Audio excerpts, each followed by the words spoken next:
ಸುರರಿಗೂ ಭಗವಂತನು ಅರಿಯಲು ಸಾಧ್ಯವಿಲ್ಲ ಅಂತ ಸುರರಿಗೂ ಭಗವಂತ ಅರಿಯಕ್ಕೆ ಸಾಧ್ಯವಿಲ್ಲ ಅಂತ ಹೇಳ್ತಾ ಇದ್ದಾರೆ. ಮತ್ತೆ ಅಸುರರಿಗೆ ಹೆಂಗ್ ಸಾಧ್ಯ, ಸುರರಿಗೆ ಅರಿಯಕ್ಕಾಗಲ್ಲ ಅಂದ್ರೆ ಅಸುರರಿಗೆ ಹೆಂಗ್ ಅರಿಯಕ್ ಸಾಧ್ಯ ಅಂತ ಭಗವಂತ ಹೇಳ್ತಾ ಇರತ್ತೆ ಮಾತಾಜಿ. ನಾಲ್ಕನೇ ಓಕೆ. ಮತ್ತೆ ಹೇಳಿ. ಅದೇ ಭಗವಂತನ ಬಗ್ಗೆ ಹೇಳ್ತಾರೆ ಮಾತಾಜಿ. ನಾಲ್ಕನೇ ಬಗ್ಗೆ ಭಗವಂತನು ಹ್ಮ್. ತನ್ನ ಧಾಮದಲ್ಲೇ ಇದ್ಕೊಂಡು ಯಾವ ತರ ಎಲ್ಲಾನು ಇವಾಗ ಎಲ್ಲರೂ ದೇವತೆಗಳು ಕೂಡ ಅವ್ರನ್ನ ಅವ್ರ ಹತ್ರಗೆ ಹೋಗಕ್ಕಾಗಲ್ಲ, ಅವರು ದೇವತೆಗಳಿಗಿಂತ ಶ್ರೇಷ್ಠವಾದವರು ಅಂತ ಹೇಳ್ಬಿಟ್ಟು ಭಗವಂತನ ಶ್ರೇಷ್ಠತನವನ್ನ ಇಲ್ಲಿ ಭಗವಂತನ ಬಗ್ಗೆನೇ ಹೇಳ್ತಾರೆ ಮಾತಾಜಿ. 1ನೇ ಮಂತ್ರದಲ್ಲಿ ಮತ್ತೆ 4ನೇ ಮಂತ್ರದಲ್ಲಿ 5ನೇ ಮಂತ್ರದಲ್ಲಿ ಎಲ್ಲ ಭಗವಂತ ಇದು ವಿರೋಧಾಭಾಸ, ಅವರು ನಡೀತಾ ಇದ್ದಾರೆ ಅಂತ ಗೊತ್ತಾಗುತ್ತೆ, ಆಮೇಲೆ ಅವರು ಇಲ್ಲ ಅಂತ ಗೊತ್ತಾಗುತ್ತೆ, ಆಮೇಲೆ ಅವರು ನಮ್ಮ ಎಲ್ಲರ ಹೃದಯದಲ್ಲಿ ಅಂತರ್ಯಾಮಿಯಾಗಿ ಇರ್ತಾರೆ. ಅದಕ್ಕೆ ತುಂಬಾ ಎಕ್ಸಾಂಪಲ್ಸ್ ಕೊಟ್ರಿ ಮಾತಾಜಿ ನೀವು. ಅದೇ ಪರೀಕ್ಷಿತ್ ಮಹಾರಾಜರ ಜನನ, ಮತ್ತೆ ದ್ರೌಪದಿಯಲ್ಲಿ ವಸ್ತ್ರಾಭರಣ ಮಾಡಿದಾಗ, ಆಮೇಲೆ ಗಜೇಂದ್ರನ್ಗೋಸ್ಕರ ಯಾವ ತರ ಅವರು ಓಡ್ ಬರ್ತಾರೆ ಅಂತ, ದ್ರೌಪದಿಯನ್ನ ವಸ್ತ್ರಾಭರಣ ಮಾಡಿದಾಗ ಅವರು ಅಲ್ಲೇ ಇದ್ದು ಯಾರ ಕಣ್ಣಿಗೂ ಕಾಣಿಸ್ತೀರ ಯಾವ ತರ ದ್ರೌಪದಿಯನ್ನ ಕಾಪಾಡ್ತಾರೆ ಅಂತ ಎಕ್ಸಾಂಪಲ್ಗಳನ್ನ ಕೊಟ್ರಿ ಮಾತಾಜಿ. ಆಮೇಲೆ ಮತ್ತೆ ಇನ್ನೊಂದು ಭಗವಂತನ ದೇಹಕ್ಕೂ ನಮ್ಮ ದೇಹಕ್ಕೂ ಇರುವ ವ್ಯತ್ಯಾಸ ಅಂತ ಹೇಳಿದ್ರು. ಅದು ಬಂದು ಭಗವಂತ ಪೂರ್ಣನಾದವನು, ಆಮೇಲೆ ಭಗವಂತನ ಆತ್ಮಕ್ಕೆ ದೇಹಕ್ಕೆ ಯಾವುದೇ ವ್ಯತ್ಯಾಸ ಇಲ್ಲ. ನಮ್ಮದು ಬಂದು ಸ್ಥೂಲ ಮತ್ತು ಸೂಕ್ಷ್ಮ ಶರೀರದಿಂದ ಆಗಿರೋದು. ಭಗವಂತನ ಸಂಪೂರ್ಣನು ಪರಿಪೂರ್ಣವಾಗಿರ್ತಾನೆ ಅಂತ ಹೇಳ್ಬಿಟ್ಟು ಅರ್ಥ ಆಯ್ತು ಮಾತಾಜಿ. ಮತ್ತೆ 6ನೇ ಮಂತ್ರದಲ್ಲಿ ಬಂದು ಇದು ಕನಿಷ್ಠ ಅಧಿಕಾರಿ, ಮಧ್ಯಮ ಅಧಿಕಾರಿ, ಉತ್ತಮ ಅಧಿಕಾರಿಗಳ ಬಗ್ಗೆ ಹೇಳಿದ್ರಿ. ಅದು ಕನಿಷ್ಠ ಅಧಿಕಾರಿ ಬಂದು ಕೋಮಲ ಶ್ರದ್ಧೆ ಇರೋನು. ಅವನು ಕನಿಷ್ಠ ಅಧಿಕಾರಿ ಬಂದು ಭಕ್ತರು ಯಾರು ಅಭಕ್ತರು ಯಾರು ಅಂತ ಹೇಳ್ಬಿಟ್ಟು ಅವನು ವ್ಯತ್ಯಾಸ ಅವನಿಗೆ ಗೊತ್ತಾಗಲ್ಲ. ಆಮೇಲೆ ಉತ್ತಮವಾದ ಭಕ್ತರನ್ನ ಅವನು ಗೌರವಿಸೋದು ಕೂಡ ಇಲ್ಲ. ಮತ್ತೆ ಅವನು ಭಕ್ತರ ಜೊತೆ ಅಲಕ್ಷ್ಯವಾಗಿ ನಡ್ಕೊಳ್ತಾನೆ. ಯಾವ್ದಾದ್ರು ಇವಾಗ ಭಗವದ್ಗೀತೆ, ಭಾಗವತಮ್ಮ ಈ ತರ ಎಷ್ಟು ಈ ಜ್ಞಾನ ಅಚಿಂತ್ಯ, ಇದು ದಿವ್ಯವಾದ ಜ್ಞಾನ ಅಂತ ಗೊತ್ತಿರುತ್ತೋ ಇಲ್ಲ ಗೊತ್ತಿಲ್ಲ, ಆದ್ರೆ ಬೇರೆ ಇನ್ನೊಂದು ಜ್ಞಾನ ಐತೆ ಇದಕ್ಕಿಂತ ಫಲ ಜಾಸ್ತಿ ಕೊಡುತ್ತೆ ಅಂತಂದ್ರೆ ಬೇರೆ ಜ್ಞಾನಕ್ಕೆ ಅವರು ಬೇರೆದಕ್ಕೆ ಜಂಪ್ ಆಗ್ಬಿಡ್ತಾರೆ ಬೇಗ ಉತ್ತಮ ಅಧಿಕಾರಿಗಳು. ಮಧ್ಯಮ ಅಧಿಕಾರಿಗಳು ಬಂದು ಕನಿಷ್ಠ ಅಧಿಕಾರಿಗಳು ಇಷ್ಟೊತ್ತು ಹೇಳಿದ್ನಲ್ಲ ಮಾತಾಜಿ. ಇವಾಗ ಮಧ್ಯಮ ಅಧಿಕಾರಿಗಳ ಬಗ್ಗೆ ಹೇಳ್ತಾ ಇದ್ದೀನಿ ಮಾತಾಜಿ. ಮಧ್ಯಮ ಅಧಿಕಾರಿಗಳು ಬಂದು ಭಗವಂತನು ಕೃಷ್ಣನೇ ಅಂತ ಅವರು ಗೊತ್ತಿರುತ್ತೆ, ಮತ್ತೆ ಭಗವಂತನ ಭಕ್ತರನ್ನ ಅವರು ಮಿತ್ರರನ್ನಾಗಿ ಮಾಡಿಸ್ಕೊಳ್ತಾರೆ. ಮುಗ್ಧ ಜನರನ್ನ ಕರುಣೆ ತೋರಿಸಿ ಭಗವಂತನ ಭಕ್ತಿ ಮಾಡಲು ಅವರು ಹೇಳ್ತಾರೆ. ಆಮೇಲೆ ಭಗವಂತನನ್ನ ದ್ವೇಷ ಮಾಡೋರ್ನ ದೂರ ಇಡ್ತಾರೆ ಮಾತಾಜಿ. ಅವರು ಭಗವಂತನ ದ್ವೇಷ ಮಾಡೋರ್ನ ಅವ್ರು ಸೇರಲ್ಲ. ಉತ್ತಮ ಅಧಿಕಾರಿಗಳು ಬಂದು ಎಲ್ಲದ್ರಲ್ಲೂ ಅಂತರ್ಯಾಮಿಯಾದ ಭಗವಂತನನ್ನೇ ಕಾಣ್ತಾರೆ. ಅವ್ರಿಗೆ ಇವಾಗ ಬ್ರಾಹ್ಮಣ ಪಾಂಡಿತ್ಯವುಳ್ಳ ಬ್ರಾಹ್ಮಣನಿಗೂ ಬೀದಿಯಲ್ಲೋಗ ನಾಯಿಗೂ ಯಾವುದೇ ವ್ಯತ್ಯಾಸವನ್ನ ನೋಡಲ್ಲ. ಅವರು ಕರ್ಮದ ಪ್ರಕಾರ ಅವರ ದೇಹನ ಪಡೆದಿರ್ತಾರೆ ಅಂತ ಅವರು ತಿಳ್ಕೊಂಡಿರ್ತಾರೆ. ಭಗವಂತನಿಗೂ ನಮಗೂ ಏನು ವ್ಯತ್ಯಾಸವನ್ನ ಅವ್ರು ನೋಡಲ್ಲ. ಎಲ್ಲಾದ್ರಲ್ಲೂ ಪರಮ ಪ್ರಭುವನ್ನೇ ಕಾಣ್ತಾರೆ. ಅವನು ಎಲ್ಲಾ ವಸ್ತುವಲ್ಲೂ ಇದ್ದಾನೆ, ಎಲ್ಲಾ ಜೀವಿಯಲ್ಲೂ ಇದ್ದಾನೆ ಅಂತ ಹೇಳ್ಬಿಟ್ಟು ಯಾವ ಜೀವಿಯನ್ನು ಅವರು ದ್ವೇಷ ಮಾಡಲ್ಲ ಮಾತಾಜಿ ಉತ್ತಮ ಅಧಿಕಾರಿಗಳು. ಮಂತ್ರ 7ರಲ್ಲಿ ಅವರು ಮಹಾಭಾಗವತರು ಯಾವ ತರ ಇರ್ತಾರೆ ಅಂತ ಹೇಳ್ಬಿಟ್ಟೆ ಮಂತ್ರ 7ರಲ್ಲೂ ಹೇಳಿದೆ ಮಾತಾಜಿ. ಅವ್ರೆಲ್ಲರಲ್ಲೂ ಭಗವಂತನ ಎಲ್ಲಾ ಜೀವಿಗಳಲ್ಲೂ ಆತ್ಮದ ಕಿಡಿ ಮಾತ್ರ ನೋಡ್ತಾರೆ. ಅವರು ಆತ್ಮವನ್ನ ಮಾತ್ರ ನೋಡ್ತಾರೆ. ಅವರು ದೇಹಕ್ಕೆ ಬೆಲೆ ಕೊಡಲ್ಲ ಮಾತಾಜಿ ಅವರು ಉತ್ತಮ ಅಧಿಕಾರಿಗಳು. ಆಗ ಅವ್ರಿಗೆ ಯಾವುದೇ ಒಂದು ಮೋಹನೂ ಇಲ್ಲ, ಮತ್ತೆ ಅವ್ರಿಗೆ ಯಾರ ಬಗ್ಗೆ ಅವ್ರಿಗೆ ದ್ವೇಷ ಅಸೂಯೆ ಏನೂ ಇರೋದಿಲ್ಲ. ಒಂಥರ ಭ್ರಾತೃತ್ವ ಶಾಂತಿ ಅಂತ ನಾವೇನ್ ಹೇಳ್ತೀವೋ ಅದು ನೆಲೆಸ್ಬೇಕಂತಂದ್ರೆ ಈ ಒಂದು ಮನಸ್ಥಿತಿ ಇದ್ರೆ ಮಾತ್ರನೇ, ಈ ಉತ್ತಮ ಅಧಿಕಾರಿ ಮನಸ್ಥಿತಿ ಇದ್ರೆ ಮಾತ್ರ ಅಂತ ಹೇಳ್ಬಿಟ್ಟು ನಾವು. ಆಮೇಲೆ 9ನೇ ಮಂತ್ರದಿಂದ ಅವಿದ್ಯೆ ಬಗ್ಗೆ ಹೇಳ್ತಾರೆ ಮಾತಾಜಿ. ಈ ಭೌತಿಕ ವಿದ್ಯೆ ಅವಿದ್ಯೆ ಒಳ್ಳೇದ ಅಂತ ತಿಳ್ಕೊಂಡ್ರಿ 9ನೇ ಶ್ಲೋಕದಲ್ಲಿ. 9ನೇ ಶ್ಲೋಕದಲ್ಲಿ ಅಂತ ತಿಳ್ಕೊಂಡ್ರಿ ಮಾತಾಜಿ. ಈ ಭೌತಿಕ ಪ್ರಪಂಚದಲ್ಲಿ ವಿದ್ಯಾವಂತರಿಗಿಂತ ಅವಿದ್ಯಾವಂತರೇ ಮೇಲು ಅಂತ ತಿಳ್ಕೊಂಡ್ವಿ ಮಾತಾಜಿ. ಅವರು ಅವರೇ ಪರವಾಗಿಲ್ಲ ಅಂತ ಹೇಳಿದ್ರು ಮಾತಾಜಿ. ಏನಕ್ಕೆ ಹೋಲಿಕೆ ಕೊಟ್ರು ಪ್ರಭುಪಾದ್ರು? ಅದಕ್ಕೆ ಏನಕ್ಕೆ ಹೋಲಿಕೆ ಕೊಡ್ತಾರೆ? ಈ ವಿದ್ಯೆ ಈಗ ನಾವು ಯೂನಿವರ್ಸಿಟಿಗೆ ಹೋಗಿ ಕಲ್ತ್ಕೊತಾ ಇದೀವಲ್ವಾ, ಇವಾಗ ನಾವು ಕಲ್ತ್ಕೊಂಡು ನಮ್ಮ ಮಕ್ಳಿಗೂ ಅಲ್ಲಿಗೆ ಕಳಿಸ್ತಾ ಇದೀವಿ. ಅವರು So ಈ ಕತ್ತೆಗಳ ತರ ವಿದ್ಯೆಯನ್ನ ದುಡಿತಾರೆ ಅಂತ ಹೇಳಿದ್ರು ಮಾತಾಜಿ. ಅವ್ರು ಕತ್ತೆಗಳ ತರ ಅವ್ರ ಇಂದ್ರಿಯ ತೃಪ್ತಿಗೋಸ್ಕರ ಅವ್ರು ಓಡ್ತಾರೆ ಅಂತ ಹೇಳಿದ್ರು. So ಈ ಯೂನಿವರ್ಸಿಟಿ ನಾವು ಕಲ್ತ್ಕೊಳ್ಳೋಂತಹ ವಿದ್ಯೆಗೆ ಅವರು ಏನೈತೆ ಸತ್ತ ಹೆಣಕ್ಕೆ ಶೃಂಗಾರ ಮಾಡಿದ ಹಾಗೆ ಅಂತ ಹೇಳಿದ್ರು ಅಲ್ವಾ? ಸತ್ತ ಹೆಣಕ್ಕೆ ಹೌದು ಶೃಂಗಾರ ಹೌದು ಮಾಡಿದ್ರೆ ಮಾತಾಜಿ. ಏನ್ ಪ್ರಯೋಜನ ಅಲ್ವಾ? ಮತ್ತೆ ಇನ್ನ ಒಂದು ಏನ್ ಹೇಳಿದ್ರು, ನಾವು ಆ ಒಂದು ಮಣಿಭೂಷಿತವಾದ ಸರ್ಪಕ್ಕೆ ಹೋಲಿಸಿದ್ರು. ಅದಿನ್ನ ಅಪಾಯಕಾರಿ. ಮಣಿಭೂಷಿತ ಇರುವಂತಹ ಹಾವು ಅದಿನ್ನ ಅಪಾಯಕಾರಿ. ಅಂದ್ರೆ ಈ ವಿದ್ಯೆಯಲ್ಲಿ ಏನ್ ನಾವು ಕಲ್ತ್ಕೊತಾ ಇದೀವಿ ಅದಿನ್ನ ನಮ್ಮನ್ನ ಕತ್ತಲೆಯ ಪ್ರದೇಶಕ್ಕೆ, ಅಂಧಕಾರದ ಪ್ರದೇಶಕ್ಕೆ ದೂಡುತ್ತೆ. ಈ ಅವಿದ್ಯೆ ನಮ್ಮನ್ನ ಇನ್ನ ಹೆಚ್ಚು ಹೆಚ್ಚು ಪಾಪ ಮಾಡೋ ತರ ಮಾಡುತ್ತೆ, ಹೆಚ್ಚು ಹೆಚ್ಚು ಇಂದ್ರಿಯ ಸುಖವನ್ನ ಮಾಡೋ ತರ ಮಾಡುತ್ತೆ, ಮತ್ತೆ ಹೆಚ್ಚು ಹೆಚ್ಚು ನಾವು ಈ ಬಂಧನಕ್ಕೆ ಒಳಗಾಗೋ ತರ ಮಾಡುತ್ತೆ. ಸೊ ಅದಕ್ಕೋಸ್ಕರ ನಮ್ಗೆ ಈ ವಿದ್ಯೆ ಇನ್ನ ಹೆಚ್ಚು ಅಪಾಯಕಾರಿ ಅಂತ ನಮ್ಗೆ ಗೊತ್ತಾಯ್ತು. ಈ ಭೌತಿಕ ವಿದ್ಯೆ ಅಥವಾ ಜಡ ವಿದ್ಯೆ ಅಂತ ನಮ್ಗೆ ಏನ್ ಕರಿತೀವಿ ಅದಿನ್ನ ಅಪಾಯಕಾರಿ ಅಂತ ಗೊತ್ತಾಯ್ತು. ಆ ವಿದ್ಯೆ ಅವಿದ್ಯೆಯಿಂದ ಪರವಾಗಿ ಅವ್ರಿಗೆ ಓದು ಬರಹ ಬಂದಿಲ್ಲ, ಅವ್ರೇನಂತ ತಪ್ಪುಗಳನ್ನ ಅವ್ರು ಮಾಡೋದಿಲ್ಲ, ಏನೋ ಅವರು ಮುಗ್ಧರಾಗಿ ಜೀವನ ಮಾಡ್ಕೊಂಡು ಅವ್ರು ಜೀವನವನ್ನ ಮುಗಿಸ್ಬಿಡ್ತಾರೆ, ಅಷ್ಟು ಹೆಚ್ಚು ಪಾಪ ಕಾರ್ಯ ಮಾಡೋದಿಲ್ಲ. ಆದ್ರೆ ಈ ವಿದ್ಯೆ ಕಲ್ತ್ಕೊಂಡು, ಈ ಭೌತಿಕ ವಿದ್ಯೆ ಕಲ್ತ್ಕೊಂಡು ಅವರು ತಮ್ಮನ್ನ ತಾವು ಇನ್ನ ಅಧೋಲೋಕಕ್ಕೆ ಕರ್ಕೊಂಡು ಹೋಗ್ತಾರೆ. ನೆಕ್ಸ್ಟ್ ಶ್ಲೋಕದಲ್ಲಿ 10ನೇ ಶ್ಲೋಕದಲ್ಲಿ ನಮ್ಗೆ ಅದನ್ನೇ ತಿಳಿಸಿಕೊಟ್ಟಿದ್ದು. ನಾವ್ ಅನ್ಕೊಂಡ್ವಿ ಎಲ್ಲಾನು ಸಹ ಒಂದೇ ಫಲವನ್ನ ಕೊಡುತ್ತೆ, ನಾವ್ ಏನ್ ಮಾಡಿದ್ರು ಒಂದೇ ಫಲ ಸಿಗುತ್ತೆ ಅನ್ನೋ ತರ ಅನ್ಕೊಂಡ್ವಿ. ಆದ್ರೆ ಆ ತರ ಇಲ್ಲ. ಸೊ ವಿದ್ಯೆ ಒಂದು ಫಲವನ್ನ ಕೊಡುತ್ತೆ, ಮತ್ತೆ ಈ ಅವಿದ್ಯೆ ಅಂತ ನಾವ್ ಏನ್ ಹೇಳ್ತೀವೋ ಅದು ಒಂದು ಫಲ ಕೊಡುತ್ತೆ ಅಂತ ಹೇಳ್ತಿದ್ದಾರೆ. ಈ 10ನೇ ಶ್ಲೋಕದಲ್ಲಿ ವಿದ್ಯೆ ಅಂತಂದ್ರೆ ಯಾವ ವಿದ್ಯೆಯನ್ನ ಹೇಳ್ತಾ ಇದ್ದಾರೆ 10ನೇ ಶ್ಲೋಕದಲ್ಲಿ? ಇದು ವಿದ್ಯೆ ಅಂದ್ರೆ ಆಧ್ಯಾತ್ಮಿಕ ಜ್ಞಾನನ ಆಧ್ಯಾತ್ಮಿಕ ಮಾತಾಜಿ. ಅಲ್ವಾ? 18 ವಿಷಯಗಳನ್ನ ಹೇಳ್ತಾರೆ ಭಗವಂತ. ಹೌದು ಭಗವದ್ಗೀತೆಯಲ್ಲೂ ಮಾತಾಜಿ. ಸಹ ಅದನ್ನೇ ಹೇಳ್ತಾರೆ. ಅದನ್ನ ಹೊರತುಪಡಿಸಿ ಮಿಕ್ಕಿದ್ದೆಲ್ಲವೂ ಸಹ ಅವರು ಅವಿದ್ಯೆ, ಅಜ್ಞಾನ ಅಂತಾನೆ ಅವ್ರು ಹೇಳೋದು ಅಲ್ವಾ? ಸೊ ಆ 18 ವಿಚಾರಗಳನ್ನ ಅಥವಾ 20 ವಿಚಾರಗಳನ್ನ ಭಗವದ್ಗೀತೆಯಲ್ಲಿ 20 ಹೇಳ್ತಾರೆ, ಇಲ್ಲಿ 18. ಸೊ ಅಷ್ಟು ವಿಚಾರಗಳನ್ನ ಹೊರತುಪಡಿಸಿ ಮಿಕ್ಕಿದ್ದೆಲ್ಲವೂ ಸಹ ಅಜ್ಞಾನ ಅಂತ ಹೇಳಿದ್ರು. ಸೊ ನಮ್ಗೆ ಆ ಅಜ್ಞಾನವನ್ನ ನಾವು ಕಲ್ತ್ಕೊಂಡ್ರೆ ಒಂದು ಫಲ ಸಿಗುತ್ತೆ ಅಥವಾ ಒಂದು ಗುರಿಯನ್ನ ತಲುಪ್ತೀವಿ. ನಾವು ಆ ನಿಜವಾದ ವಿದ್ಯೆ, ಆ ಆಧ್ಯಾತ್ಮಿಕ ವಿದ್ಯೆ ಅಂತ ನಾವೇನ್ ತಿಳ್ಕೊಂಡ್ವಿ ಅದನ್ನ ನಾವು ಅನುಸರಿಸಿದ್ರೆ ನಾವು ಬೇರೆಯ ಒಂದು ಫಲವನ್ನ ಪಡಿತೀವಿ ಅಂತ ಹೇಳ್ಬಿಟ್ಟು ನಮ್ಗೆ ಈ ಒಂದು ಶ್ಲೋಕದಲ್ಲಿ ನಮ್ಗೆ ಸ್ಪಷ್ಟವಾಗಿ ಅರ್ಥ ಮಾಡಿಸಿದ್ರು. ಈಗ 11ನೇ ಶ್ಲೋಕದಲ್ಲಿ ನಮ್ಗೆ ಏನನ್ನ ಹೇಳಕ್ಕೆ ಹೊರಟಿದ್ದಾರೆ ಅಂತ ಹೇಳ್ಬಿಟ್ಟು ನೋಡೋಣಂತೆ. ಸೊ ನಿಮ್ಗೆ ಏನ್ ಅನ್ಸುತ್ತೆ ಈ ಭೌತಿಕ ವಿದ್ಯೆ ಅಥವಾ ಈ ಜಡ ವಿದ್ಯೆ ಅಥವಾ ಏನ್ ಹೇಳ್ತೀವಿ ನಾವು ನಮ್ಮ ಹೊಟ್ಟೆಪಾಡಿಗೋಸ್ಕರ ನಾವು ಇವಾಗ ಏನು ಒಂದು ವಿದ್ಯೆನ ಕಲ್ತ್ಕೊಂಡು ಹಣವನ್ನ ಪಡ್ಕೊಂಡು ನಾವು ಹೊಟ್ಟೆನ ತುಂಬಿಸ್ಕೊತಾ ಇದೀವಿ, ನಮ್ಮನ್ನ ನಂಬಿರೋರ್ನ ನಾವು ನೋಡ್ಕೊತಾ ಇದೀವಿ, ಈ ವಿದ್ಯೆ ಬೇಕು ಅನ್ಸುತ್ತಾ ಅಥವಾ ಬೇಡ ಅನ್ಸುತ್ತಾ? ಮಾತಾಜಿ ಇವಾಗ ಜೀವನ ಮಾಡ್ಬೇಕು ಅಂತಂದ್ರೆ ಸ್ವಲ್ಪ ಮಟ್ಟಿಗಾದ್ರೂ ಬೇಕೇ ಬೇಕಲ್ವಾ ಮಾತಾಜಿ ಇದು? ಬೇಕೇ ಬೇಕಾಗತ್ತೆ. ಸೊ ಅದಕ್ಕೆ ಇಂದಿನ ಶ್ಲೋಕದಲ್ಲಿ ನೀವು ತಿಳ್ಕೊಂಡ್ರ ಹಾಗೇನೆ ನಾವು ಆ ಒಂದು ಟೈಮ್ ಮ್ಯಾನೇಜ್ಮೆಂಟ್ ತುಂಬಾ ಮುಖ್ಯ. ನಾವ್ ಎಷ್ಟು ಈ ಒಂದು ದೇಹವನ್ನ ಪೋಷಣೆ ಮಾಡಿಕೆ ನಮ್ಮ ಸಮಯವನ್ನ ಕೊಡ್ಬೇಕು ಅನ್ನೋದು ತುಂಬಾ ಮುಖ್ಯ. ನಾವು ಕತ್ತೆಗಳ ತರ ನಾವು ದುಡಿಬಾರ್ದು. ಈ ಮನುಷ್ಯ ಜನ್ಮ ಇರೋದು ಕತ್ತೆಗಳ ತರ ದುಡಿಯೋದಕ್ಕಲ್ಲ ಅಂತ ನಮ್ಗೆ ಸ್ಪಷ್ಟವಾಗಿ ಹೇಳ್ತಾ ಇದ್ದಾರೆ ಅಲ್ವಾ? ಹೌದು, ನಾವು ಈ ಒಂದು ದೇಹದಲ್ಲಿ ವಾಸ ಮಾಡ್ತಿರೋದ್ರಿಂದ ಈ ದೇಹವನ್ನ ಪೋಷಣೆ ಮಾಡೋದು, ಮತ್ತೆ ನಾವು ಒಂದು ಸಂಸಾರದಲ್ಲಿ ಇರೋದ್ರಿಂದ ನಮ್ಮನ್ನ ಯಾರು ಅವಲಂಬಿತರಾಗಿರ್ತಾರೆ ಅವ್ರನ್ನೆಲ್ಲ ಪೋಷಣೆ ಮಾಡೋದು ನಮ್ಮ ಜವಾಬ್ದಾರಿ. ಅದಕ್ಕೋಸ್ಕರ ಎಷ್ಟು ಬೇಕೋ ಅಷ್ಟನ್ನ ಮಾತ್ರ ನಾವು ದುಡಿಬೇಕು. ಇನ್ನು ಮಿಕ್ಕಿದ ಸಮಯವೆಲ್ಲವನ್ನ ನಾವು ಆಧ್ಯಾತ್ಮಿಕ ಜೀವನಕ್ಕೋಸ್ಕರ ನಾವು ಉಪಯೋಗಿಸ್ಬೇಕು ಅಂತಾನೆ ನಮ್ಗೆ ಇಲ್ಲಿ ಶಾಸ್ತ್ರಗಳು ಹೇಳ್ತಿರೋದು. ಅಂದ್ರೆ ಏನರ್ಥ? ಇವಾಗ ನಮ್ಮ ಶಾಸ್ತ್ರದಲ್ಲಿ ಮುಖ್ಯವಾಗಿ ಏನನ್ನ ಹೇಳ್ತಾರೆ, ನೀವ್ ಇಲ್ಲೇ ಇರಿ ಅಂತ ಯಾರಾದ್ರೂ ಹೇಳಿದ್ರ ನಮ್ಮ ಶಾಸ್ತ್ರದಲ್ಲಿ ಇಲ್ಲಿ ತನಕ ಇಲ್ಲೇ ಇರಿ ಅಂತ? ನಮ್ಗೆ ಆ 2ನೇ ಶ್ಲೋಕದಲ್ಲಿ ನೀವು ಸಾವಿರಾರು ವರ್ಷಗಳ ಕಾಲ ಬದುಕಬಹುದು ಈ ತರ ಇದ್ರೆ ಅಂತ ಹೇಳಿದ್ರು ಅಲ್ವಾ? ಆ ತರ ನಾವು ಈಶಾವಾಸ್ಯ ತತ್ವದಲ್ಲಿ ಬದುಕಿದ್ರೆ ನಾವ್ ಎಷ್ಟು ವರ್ಷಗಳ ಬೇಕಾದ್ರೂ ಇಲ್ಲಿ ಇರಬಹುದು ಅಲ್ವಾ? ಇಲ್ಲ ಅಂತಂದ್ರೆ ನಾವ್ ಎಲ್ಲಿಗೆ ಹೋಗ್ಬೇಕು ಅಂತ ಹೇಳ್ತಾ ಇದಾರೆ? ಭಗವಂತನ ಧಾಮಕ್ಕೆ ಸೇರ್ಬೇಕು. ಭಗವಂತನ ಧಾಮಕ್ಕೆ ಹೋಗ್ಬೇಕು. ಯಾಕಂದ್ರೆ ಈ ಭೌತಿಕ ಪ್ರಪಂಚ ಏನೇ ಇದ್ರೂ ಇದು ಅಶಾಶ್ವತ ಅಲ್ವಾ? ಇಲ್ಲಿ ನಾವಾದ್ರೂ ನಮ್ಮ ದೇಹವಾದ್ರೂ ನಶಿಸಿ ಹೋಗುತ್ತೆ, ಇಲ್ಲಾಂದ್ರೆ ಈ ಭೌತಿಕ ಪ್ರಪಂಚವೇ ಪ್ರಳಯಕ್ಕೆ ಒಳಗಾಗ್ಬಿಡತ್ತೆ ಅಲ್ವಾ? ಸೊ ಅದಕ್ಕೋಸ್ಕರ ನಮ್ಮ ಆ ಶಾಶ್ವತ ಸ್ಥಾನವನ್ನ ನಾವು ಪಡ್ಕೊಳ್ಳೇಬೇಕಾಗತ್ತೆ. ಅಂದ್ರೆ ಅಮರತ್ವವನ್ನ, ಅಮೃತತ್ವ ಅಂತ ಕರಿತೀವಿ.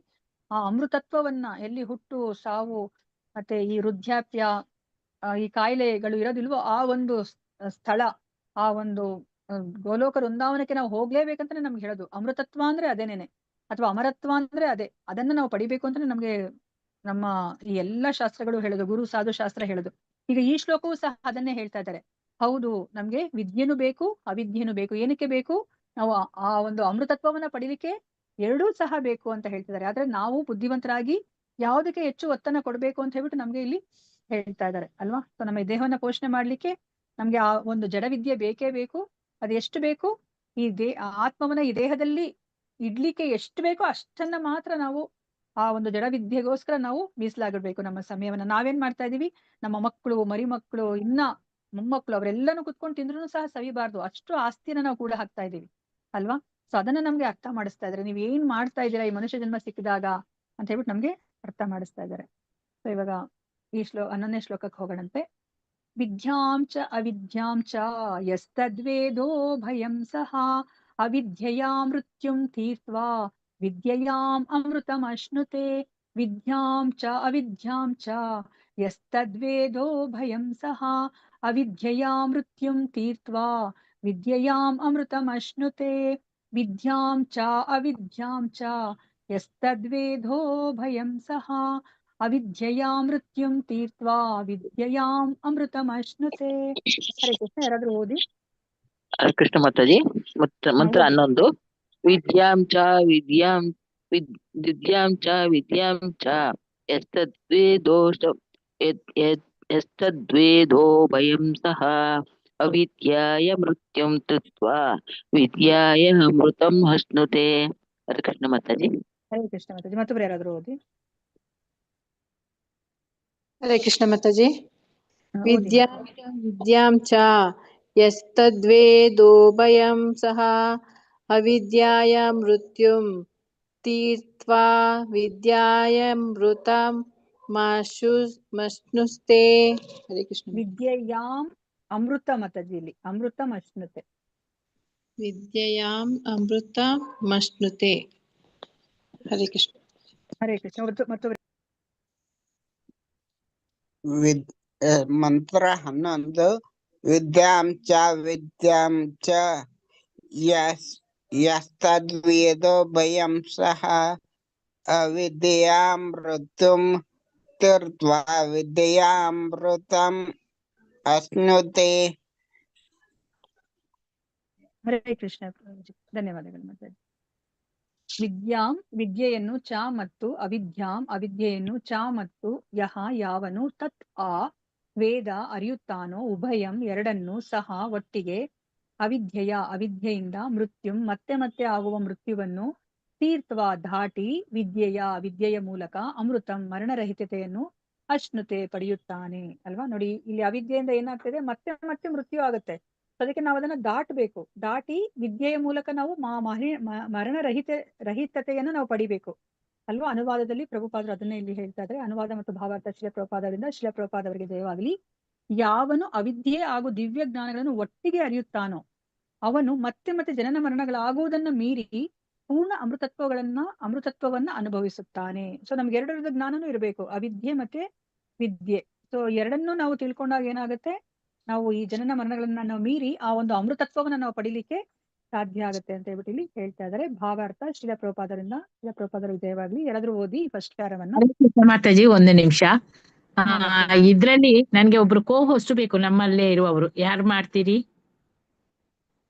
ಕೃಷ್ಣ ಪ್ರಿಯ ಮಾತಾಜಿ ಮಾಡ್ತೀರಾ? ಅಟೆಂಡೆನ್ಸ್ ಲಿಂಕ್ ಎಲ್ಲ ಹಾಕ್ಲಿಕ್ಕೆ ಮಾತಾಜಿ ಅಷ್ಟೇ, ಬೇರೆ ಏನಿಲ್ಲ. ಹಾ ಪ್ರಭುಜಿ ಮಾಡ್ತೀರಾ? ವಿನೋದ್ ಪ್ರಭುಜಿ ಮಾಡ್ತೀವಿ ಮಾತಾಜಿ. ಅದು ಲಿಂಕ್ ನಮ್ಮಲ್ಲಿ ಇಲ್ಲಲ್ಲ. ಲಿಂಕ್ ಕಳಿಸ್ತಾರೆ. ಅದಂದ್ರೆ ಅದ್ರಲ್ಲಿ ಇದು ಆಗಸ್ಟ್ ಅಂತ ಬಂದಿದೆ, ಅದಕ್ಕೆ ನಾನು ಹಿಂದೆ ಕಳಿಸಿದ್ದೇನೆ. ಅದನ್ನು ಅಕ್ಟೋಬರ್ ಅಂತ ಮಾಡ್ಲಿಕ್ಕೆ ಹೇಳಿದ್ದೇನೆ. ಅದರ ನಂತರ ಹಾಕ್ತಾರೆ. ಅದಕ್ಕೆ ನಿಮ್ಮನ್ನೇ ಹಾಗಾದ್ರೆ ಮಾಡೋಣ. ಓಕೆ. ಹರೇ ಕೃಷ್ಣ. ಆಯ್ತು ಮಾತಾಜಿ. ಹರೇ ಕೃಷ್ಣ ಮಾತಾಜಿ. ಧನ್ಯವಾದಗಳು. ನಾಗವೇಣಿ ಮಾತಾಜಿ. ನೋಡಿ ಇವತ್ತು ಇವರು ದೀಪಾ ಮಾತಾಜಿ ಬರ್ಲಿಲ್ಲ. ಅದೇ ಅವರು ಮೆಸೇಜ್ ಕಳ್ಸಿದ್ದಾರೆ, ಅವ್ರದ್ದು ಏನೋ ಫಂಕ್ಷನ್ ಇದೆ ಅಂತ ಹೇಳ್ಬಿಟ್ಟು. ಓ, ಅದಕ್ಕೆ ಫೋನ್ ರಿಸೀವ್ ಮಾಡ್ಲಿಲ್ಲ. ಮತ್ತೆ ಒಬ್ರು ಶೀಲಾ ಅವರಿಗೆ ಹುಷಾರಿಲ್ಲ. ಓಕೆ, ಆಯ್ತು ಮಾತಾಜಿ. ಹರೇ ಕೃಷ್ಣ. ಹರೇ ಕೃಷ್ಣ. ಹರೇ ಕೃಷ್ಣ. ಧನ್ಯವಾದಗಳು ನಾಗವೇಣಿ ಮಾತಾಜಿ. ಹರೇ ಕೃಷ್ಣ. ಹರೇ ಕೃಷ್ಣ ಮಾತಾಜಿ. ಹರೇ ಕೃಷ್ಣ. ಧನ್ಯವಾದಗಳು. ಹರೇ ಕೃಷ್ಣ. ಓದಿ ಇದನ್ನ ಫಸ್ಟ್ ಪ್ಯಾರವನ್ನ ಯಾರಾದ್ರು ಓದ್ಲ ಮಾತಾಜಿ? ಹರೇ ಕೃಷ್ಣ ಮಾತಾಜಿ. ಓದಿ. ಬೌದ್ಧ ಜಗತ್ತು ಸೃಷ್ಟಿಯಾದಾಗಿನಿಂದ ಪ್ರತಿಯೊಬ್ಬರೂ ನಿತ್ಯ ಜೀವನವನ್ನು ಪಡೆಯಲು ಪ್ರಯತ್ನಿಸುತ್ತಿದ್ದಾರೆ. ಆದರೆ ಪ್ರಕೃತಿ ನಿಯಮ ಎಷ್ಟು ಕ್ರೂರವಾಗಿದೆ ಎಂದರೆ ಮೃತ್ಯುವಿನ ಪಾಶದಿಂದ ಬಿಡಿಸಿಕೊಳ್ಳಲು ಯಾರಿಗೂ ಸಾಧ್ಯವಿಲ್ಲ. ಯಾರೂ ಸಾಯಲು ಇಷ್ಟಪಡುವುದಿಲ್ಲವೆಂಬುದು ಸತ್ಯವಾದ ಮಾತು. ಯಾರು ವೃದ್ಧರಾಗಲು ಅಥವಾ ಕಾಯಿಲೆ ಬೀಳಲು ಇಷ್ಟಪಡುವುದಿಲ್ಲ. ಆದರೆ ಪ್ರಕೃತಿ ನಿಯಮವು ಅವರಿಗೆ ಸಾವು, ಮುಪ್ಪು ಅಥವಾ ಕಾಯಿಲೆಯಿಂದ ಮುಕ್ತಿಯನ್ನು ಕೊಡುವುದಿಲ್ಲ. ಭೌತ ಜ್ಞಾನದ ಪ್ರಗತಿಯಿಂದಲೂ ಈ ಸಮಸ್ಯೆಯನ್ನು ಪರಿಹರಿಸಲು ಆಗಲ್ಲ. ಭೌತ ಜ್ಞಾನವು ಸಾವನ್ನು ತ್ವರಿತಗೊಳಿಸಲು ಪರಮಾಣು ಬಾಂಬನ್ನು ಕಂಡುಹಿಡಿಯಬಹುದು, ಆದರೆ ಅದು ರೋಗ, ಮುಪ್ಪು ಮತ್ತು ಸಾವುಗಳ ಕ್ರೂರ ಮುಷ್ಟಿಯಿಂದ ರಕ್ಷಣೆ ಒದಗಿಸಲಾರದು. ಹರೇ ಕೃಷ್ಣ ಮಾತಾಜಿ. ಹರೇ ಕೃಷ್ಣ ಮಾತಾಜಿ, ಧನ್ಯವಾದಗಳು. ಅಲ್ವಾ? So ಇದು ಎಷ್ಟು ಸತ್ಯ ಅಲ್ಲ. So ನಮ್ಗೆ ನೋಡಿ, ನಾವ್ ಎಂತ ಕಂಡೀಷನ್ ಇದ್ರೂ ಸಹ ನಮ್ಗೆ ಬದುಕ್ಬೇಕಂತಾನೆ ಅನ್ಸೋದು ಅಲ್ವಾ? ಯಾಕಂದ್ರೆ ನಾವೆಲ್ಲನೂ ಸಹ ಆತ್ಮ, ನಮ್ಮ ಮನಸ್ಥಿತಿನೂ ಸಹ, ನಮ್ಮ ಪ್ರಜ್ಞೆನೂ ಸಹ ಅದೇ ತರ ಇದೆ, ನಮ್ಗೆ ಗೊತ್ತಾಗ್ತಿಲ್ಲ ಅಷ್ಟೇನೆ ಅಲ್ವಾ? ಈ ಒಂದು ಮಾಯ ಆವರಿಸಿರೋದ್ರಿಂದ ನಮ್ಗೆ ನಾವು ಆತ್ಮ ಅಂತ ನಮ್ಗೆ ತಿಳ್ಕೊಳಿಕ್ ಆಗ್ತಿಲ್ಲ. ಆದ್ರೆ ನಮ್ಮ ಮನಸ್ಥಿತಿ ಯಾವ ತರ ಇದೆ, ನಾವ್ ಯಾವಾಗ್ಲೂ ಶಾಶ್ವತವಾಗಿರ್ಬೇಕಂತಾನೆ ಇಚ್ಛೆ ಪಡ್ತೀವಿ. ನಮ್ಮ ದೇಹದ ಸ್ಥಿತಿ ಯಾವ ತರ ಇದ್ರೂ ಸಹ ಇನ್ನೊಂದ್ ಸ್ವಲ್ಪ ದಿವಸ ಬದುಕಣಂತೆ, ಇನ್ನೊಂದ್ ಸ್ವಲ್ಪ ದಿವಸ ಬದುಕಣಂತೆ ಅಂತ ಹೇಳ್ಬಿಟ್ಟು ಯಾವುದೇ ಕಾರಣ ಇರ್ಬೋದು. ಸೊ ನಮ್ಮ ಆಸೆಗಳನ್ನ ಪೂರೈಸ್ಕೊಳ್ಳಿಕ್ ಅಥವಾ ಅದು ಏನಾದ್ರೂ ಕಾರಣ ಇದ್ರೂ ಸಹ ನಮ್ಗೆ ಬದುಕ್ಬೇಕು ಅಂತಾನೆ ಇಚ್ಛೆ ಇದೆ ಹೊರತು ನಮ್ಗೆ ಸಾಯ್ಬೇಕು ಅಂತ ಅನ್ಸೋದಿಲ್ಲ. ಆದ್ರೆ ಈ ಪ್ರಕೃತಿಯ ನಿಯಮಗಳು ತುಂಬಾ ಕಠಿಣ ಇದೆ ಅಲ್ವಾ? ಇವಾಗ ಎಷ್ಟೊಂದ್ ಜನಕ್ಕೆ ಎಷ್ಟು ಆಸ್ತಿ ಪಾಸ್ತಿ ಇರುತ್ತೆ, ಎಷ್ಟು ಇನ್ಫ್ಲೂಯೆನ್ಸ್ ಇರುತ್ತೆ ಅಲ್ವಾ? ಅವರೇ ದೊಡ್ಡ ಡಾಕ್ಟರ್ ಆಗಿರ್ತಾರೆ, ಸಾವಿರಾರು ಪ್ರಾಣಗಳನ್ನ ಉಳಿಸಿರ್ತಾರೆ, ಅವ್ರಿಗೂ ಸಹ ಒಂದು ಕ್ಷಣನೂ ಸಹ ಅವರ ಆಯಸ್ಸನ್ನ ಅವರು ಮುಂದುವರಿಸ್ಕೊಂಡು ಮುಂದೆ ಹಾಕ್ಲಿಕ್ಕೆ ಆಗೋದಿಲ್ಲ ಅಲ್ವಾ? ಈ ಕ್ಷಣ ಅಷ್ಟೇ ನಿಮ್ದು ಇಲ್ಲಿ ಋಣ ಅಂತಂದ್ರೆ ಅಲ್ಲಿಗೆ ಮುಗೀತು. ಇನ್ನೊಂದು ಕ್ಷಣವನ್ನು ಸಹ ಮುಂದುವರಿಸ್ಲಿಕ್ಕೆ ಆಗೋದಿಲ್ಲ. ನಮ್ಮ ಸೈನ್ಸ್ ಸಹ ಎಷ್ಟೊಂದು ಮುಂದುವರೆದಿದೆ ಅಂತ ನಾವು ಅನ್ಕೋತಾ ಇದೀವಿ. ಆದ್ರೆ ನಮ್ಮ ಸೈನ್ಸ್ ಒಂದು ಬಾಂಬ್ ಅನ್ನ ಕಂಡಿಡಿಬಹುದು. ಬಾಂಬಿಂದ ಏನಾಗುತ್ತೆ? ಏನಾದ್ರು ಒಂದು ಸೃಷ್ಟಿ ಮಾಡ್ಲಿಕ್ಕೆ ಆಗತ್ತಾ? ಈ ಹುಟ್ಟು, ಸಾವು, ಮುಪ್ಪು ಮತ್ತೆ ಕಾಯಿಲೆ ಬೀಳೋದನ್ನ ತಡಿಲಿಕ್ಕೆ ಸಾಧ್ಯನಾ ಆ ಬಾಂಬಿಂದ? ಇಲ್ಲ. ಅದಿನ್ನ ನಾಶವನ್ನೇ ಮಾಡುತ್ತೆ. ನಮ್ಗಿನ್ನ ಹೆಚ್ಚು ಬೇಗ ಸಾವು ಬರೋ ತರ ಮಾಡ್ತಾ ಇದೆ ಆ ಒಂದು ವಿಜ್ಞಾನಿಗಳು ಕಂಡಿರುವಂತಹ ಈ ಬಾಂಬ್ ಅಲ್ವಾ? ಅದ್ ಯಾವುದೇ ಒಂದು ಏನು ಒಳ್ಳೆಯ ಒಂದು ಕೆಲಸಕ್ಕೆ ಅದನ್ನ ಹೌದು ಎಷ್ಟೊಂದು ಒಳ್ಳೆದಕ್ಕೂ ಉಪಯೋಗಿಸ್ಕೊತಾ ಇದಾರೆ, ಇಲ್ಲ ಅನ್ನಲ್ಲ ಆ ಒಂದು ನ್ಯೂಕ್ಲಿಯರ್ ಎನರ್ಜಿಯನ್ನ. ಆದ್ರೆ ಅದರಿಂದ ನಾಶವೇ ಹೊರತು ಒಂದು ಅಂದ್ರೆ ಒಂದು ವ್ಯಕ್ತಿಗೆ ಒಂದು ಪುನರ್ಜನ್ಮವನ್ನ ಕೊಡ್ಲಿಕ್ಕೆ ಸಾಧ್ಯ ಇಲ್ಲ.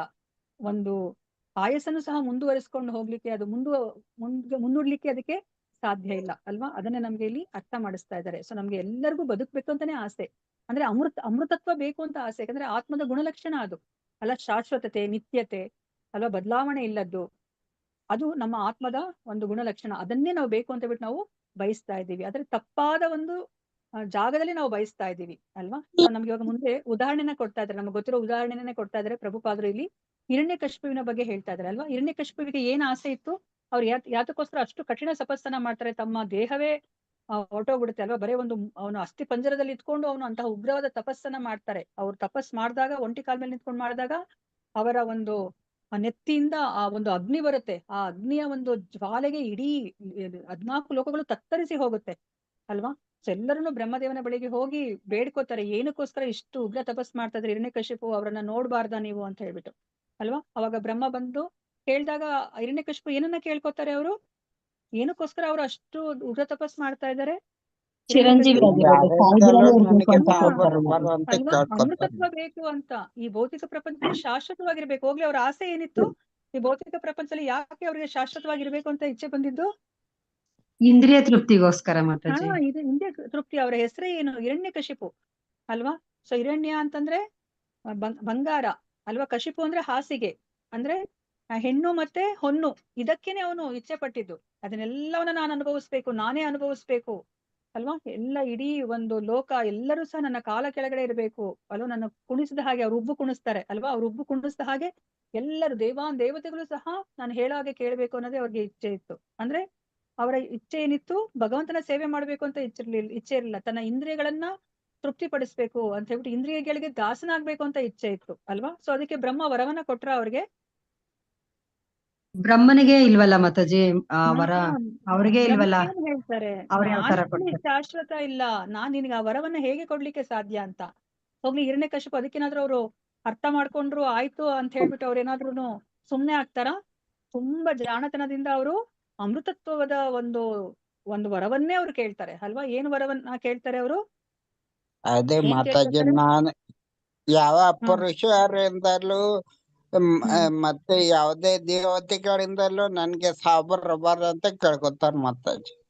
ಮತ್ತಿನ್ನೇನ್ ಕೇಳ್ಕೊತಾರೆ? ರಾತ್ರಿ ಆಗ್ಲಿ ಬೆಳಕಲ್ಲಾಗ್ಲಿ, ದಿನದಲ್ಲಾಗ್ಲಿ ರಾತ್ರಿಯಲ್ಲಾಗ್ಲಿ ಸಾವು ಆಗ್ಬಾರ್ದು. ಮನೆಯಿಂದ ಹೊರಗಡೆ ಆಗ್ಲಿ ಒಳಗಡೆ ಆಗ್ಲಿ ಸಾವಾಗ್ಬಾರ್ದು. ಆಕಾಶದಲ್ಲಾಗ್ಲಿ ಸಾವಾಗ್ಬಾರ್ದು. ಭೂಮಿ ಮೇಲಾಗ್ಲಿ ಸಾವಾಗ್ಬಾರ್ದು ಅಂತ ಎಲ್ಲ ಏನೇನೋ ವಿಚಿತ್ರವಾಗಿ ಕೇಳ್ತಾರೆ. ಎಲ್ಲ ಯಾವುದೇ ಒಂದು ಆಯುಧದಿಂದನೂ ನಾನು ಸಾಯ್ಬಾರ್ದು ಅಂತ ಕೇಳ್ಕೊತಾರೆ ಅಲ್ವಾ? ಸೊ ಇಷ್ಟೆಲ್ಲ ಅವರು ತುಂಬಾ ಬುದ್ಧಿವರ್ತಿಕೆಯಿಂದ ಒಂದು ವರವನ್ನ ಕೇಳಿದ್ರು ಸಹ ಅವರು ಅಮೃತತ್ವವನ್ನ ಪಡಿಲಿಕ್ಕೆ ಆಯ್ತಾ ಹಿರಣ್ಯಕಶಿಪು? ಇಲ್ಲ ಮಾತಾಜಿ. ಆಗಿಲ್ಲ ಮತ್ತೆ ಕೊನೆಗೇನಾಯ್ತು ಅವನನ್ನ ಸಂಹಾರ ನರಸಿಂಹದೇವರು ಮಾಡ್ಲಿಕ್ಕೆ ಮತ್ತೆ ಅವ್ನು ಕೊಟ್ಟಿರೋ ವಿಷ್ಣು ವರವನ್ನು ನೋಡ್ತಾರೆ. ನರಸಿಂಹ ರೂಪದಲ್ಲಿ ಬಂದು ಕೊಂದಬೇಕು. ಹಾ, ವರವನ್ನು ಸಹ ಅಲ್ಲಿ ಪೂರ್ಣಗೊಳಿಸೋ ತರ ಆಗತ್ತೆ. ಯಾಕಂದ್ರೆ ಬ್ರಹ್ಮದೇವ ಭಗವಂತನ ಭಕ್ತ ಕೊಟ್ಟಿರೋ ವರ ಯಾವತ್ತೂ ಸಹ ಅದು ತಪ್ಪಾಗ್ಬಾರ್ದು ಅಲ್ವಾ, ಅದು ಸುಳ್ಳಾಗ್ಬಾರ್ದು. ಅದಕ್ಕೋಸ್ಕರ ಭಗವಂತ ನೋಡಿ ಅದನ್ನು ಸಹ ಅವರು ಈಡೇರಿಸ್ತಾರೆ. ಅವರು ಆ ಒಂದು ವರವನ್ನು ಸಹ ಪೂರೈಸ್ತಾರೆ. ಅದ್ರ ಜೊತೆ ಈ ಒಂದು ಪ್ರಕೃತಿಯ ನಿಯಮ ಏನಿದೆ ಅದಕ್ಕನುಸಾರವಾಗಿ ಇಲ್ಲಿ ಯಾರೇ ಒಂದು ಜನ್ಮವನ್ನ ಪಡೆದ್ರೆ ಅವ್ರಿಗೆ ಮರಣ ಅನ್ನೋದು ಇದ್ದೇ ಇದೆ. ಈ ದೇಹಕ್ಕೆ ಒಂದು ಜನ್ಮ ಅಂತ ಬಂದ ತಕ್ಷಣನೇ ಅದಕ್ಕೊಂದು ಮರಣ ಇದ್ದೇ ಇದೆ. ಅದೇ ತರನೇ ಹಿರಣ್ಯಕಶಿಪುನ ಸಾವಾಗತ್ತೆ ಅಲ್ವಾ, ಅದನ್ನ ನಾವು ತಿಳ್ಕೊಂಡ್ವಿ. ಸೊ ಕೊನೆಗೆ ಅವರು ನರ ಸಿಂಹ ಅಂದ್ರೆ ಅವರು ಮನುಷ್ಯನೂ ಅಲ್ಲ ಮೃಗವೂ ಅಲ್ಲ, ನರಸಿಂಹನಾಗಿ ಅವರು ಬರ್ತಾರೆ. ಮತ್ತೆ ಹಗಲಲ್ಲೂ ರಾತ್ರಿಲೂ ಕೊಲ್ಲಬಾರದು ಅಂತ ಹೇಳ್ತಾರೆ. ಅದಕ್ಕೆ ಅವರು ಸಂಧ್ಯಾ ಸಮಯದಲ್ಲಿ ಕೊಲ್ತಾರೆ. ಮನೆ ಒಳಗಡೆನೂ ಹೊರಗಡೆನೂ ಕೊಲ್ಲಬಾರದು ಅನ್ನೋದಕ್ಕೆ ಅವರು ಆ ಒಂದು ಆ ಏನು ಹೊಸಿಲಲ್ಲಿ ಅರಮನೆಯ ಹೊಸಿಲಲ್ಲಿ ಅವರು ಕೊಲ್ತಾರೆ.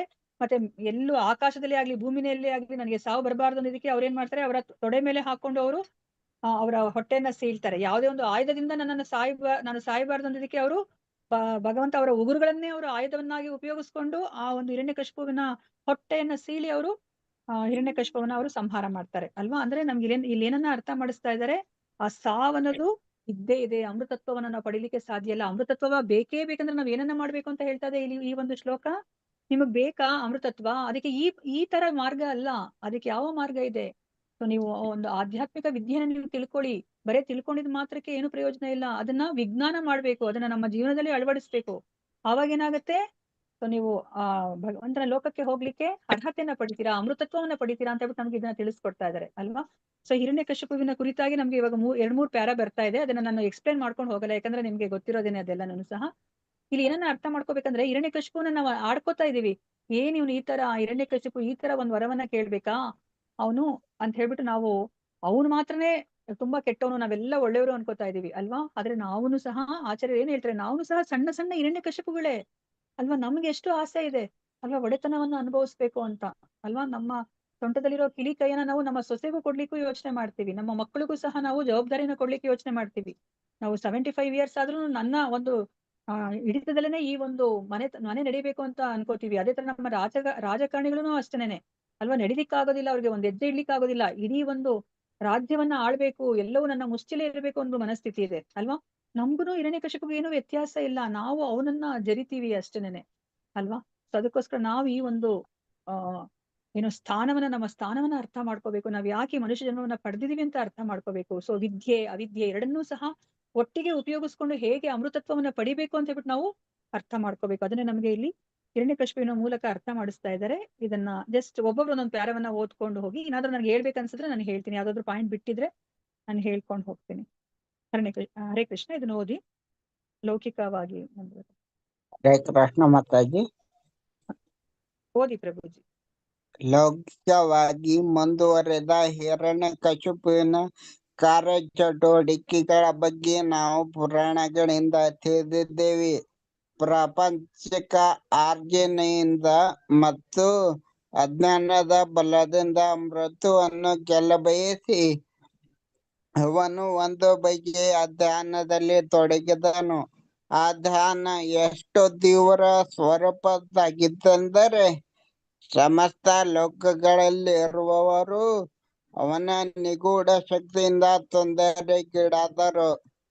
ಜಗತ್ತಿನ ಸೃಷ್ಟಿಕರ್ತನಾದ ಬ್ರಹ್ಮದೇವನೇ ಧರೆಗಿಳಿದು ಬರುವಂತೆ ಮಾಡಿದನು.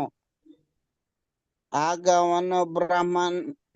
ಅವನು ಬ್ರಹ್ಮನನ್ನು ಅಮರನಾಗುವ ವರ ಕೇಳಿದನು. ಸಕಲ ಲೋಕಗಳನ್ನು ಆಳುವ ತಾನೇ ಅಮರನಲ್ಲವಾದ್ದರಿಂದ ಅವನಿಗೆ ಅಮರತ್ವದ ವರ ಕೊಡಲು ಸಾಧ್ಯವಿಲ್ಲವೆಂದು ಬ್ರಹ್ಮನು ಹೇಳಿದನು.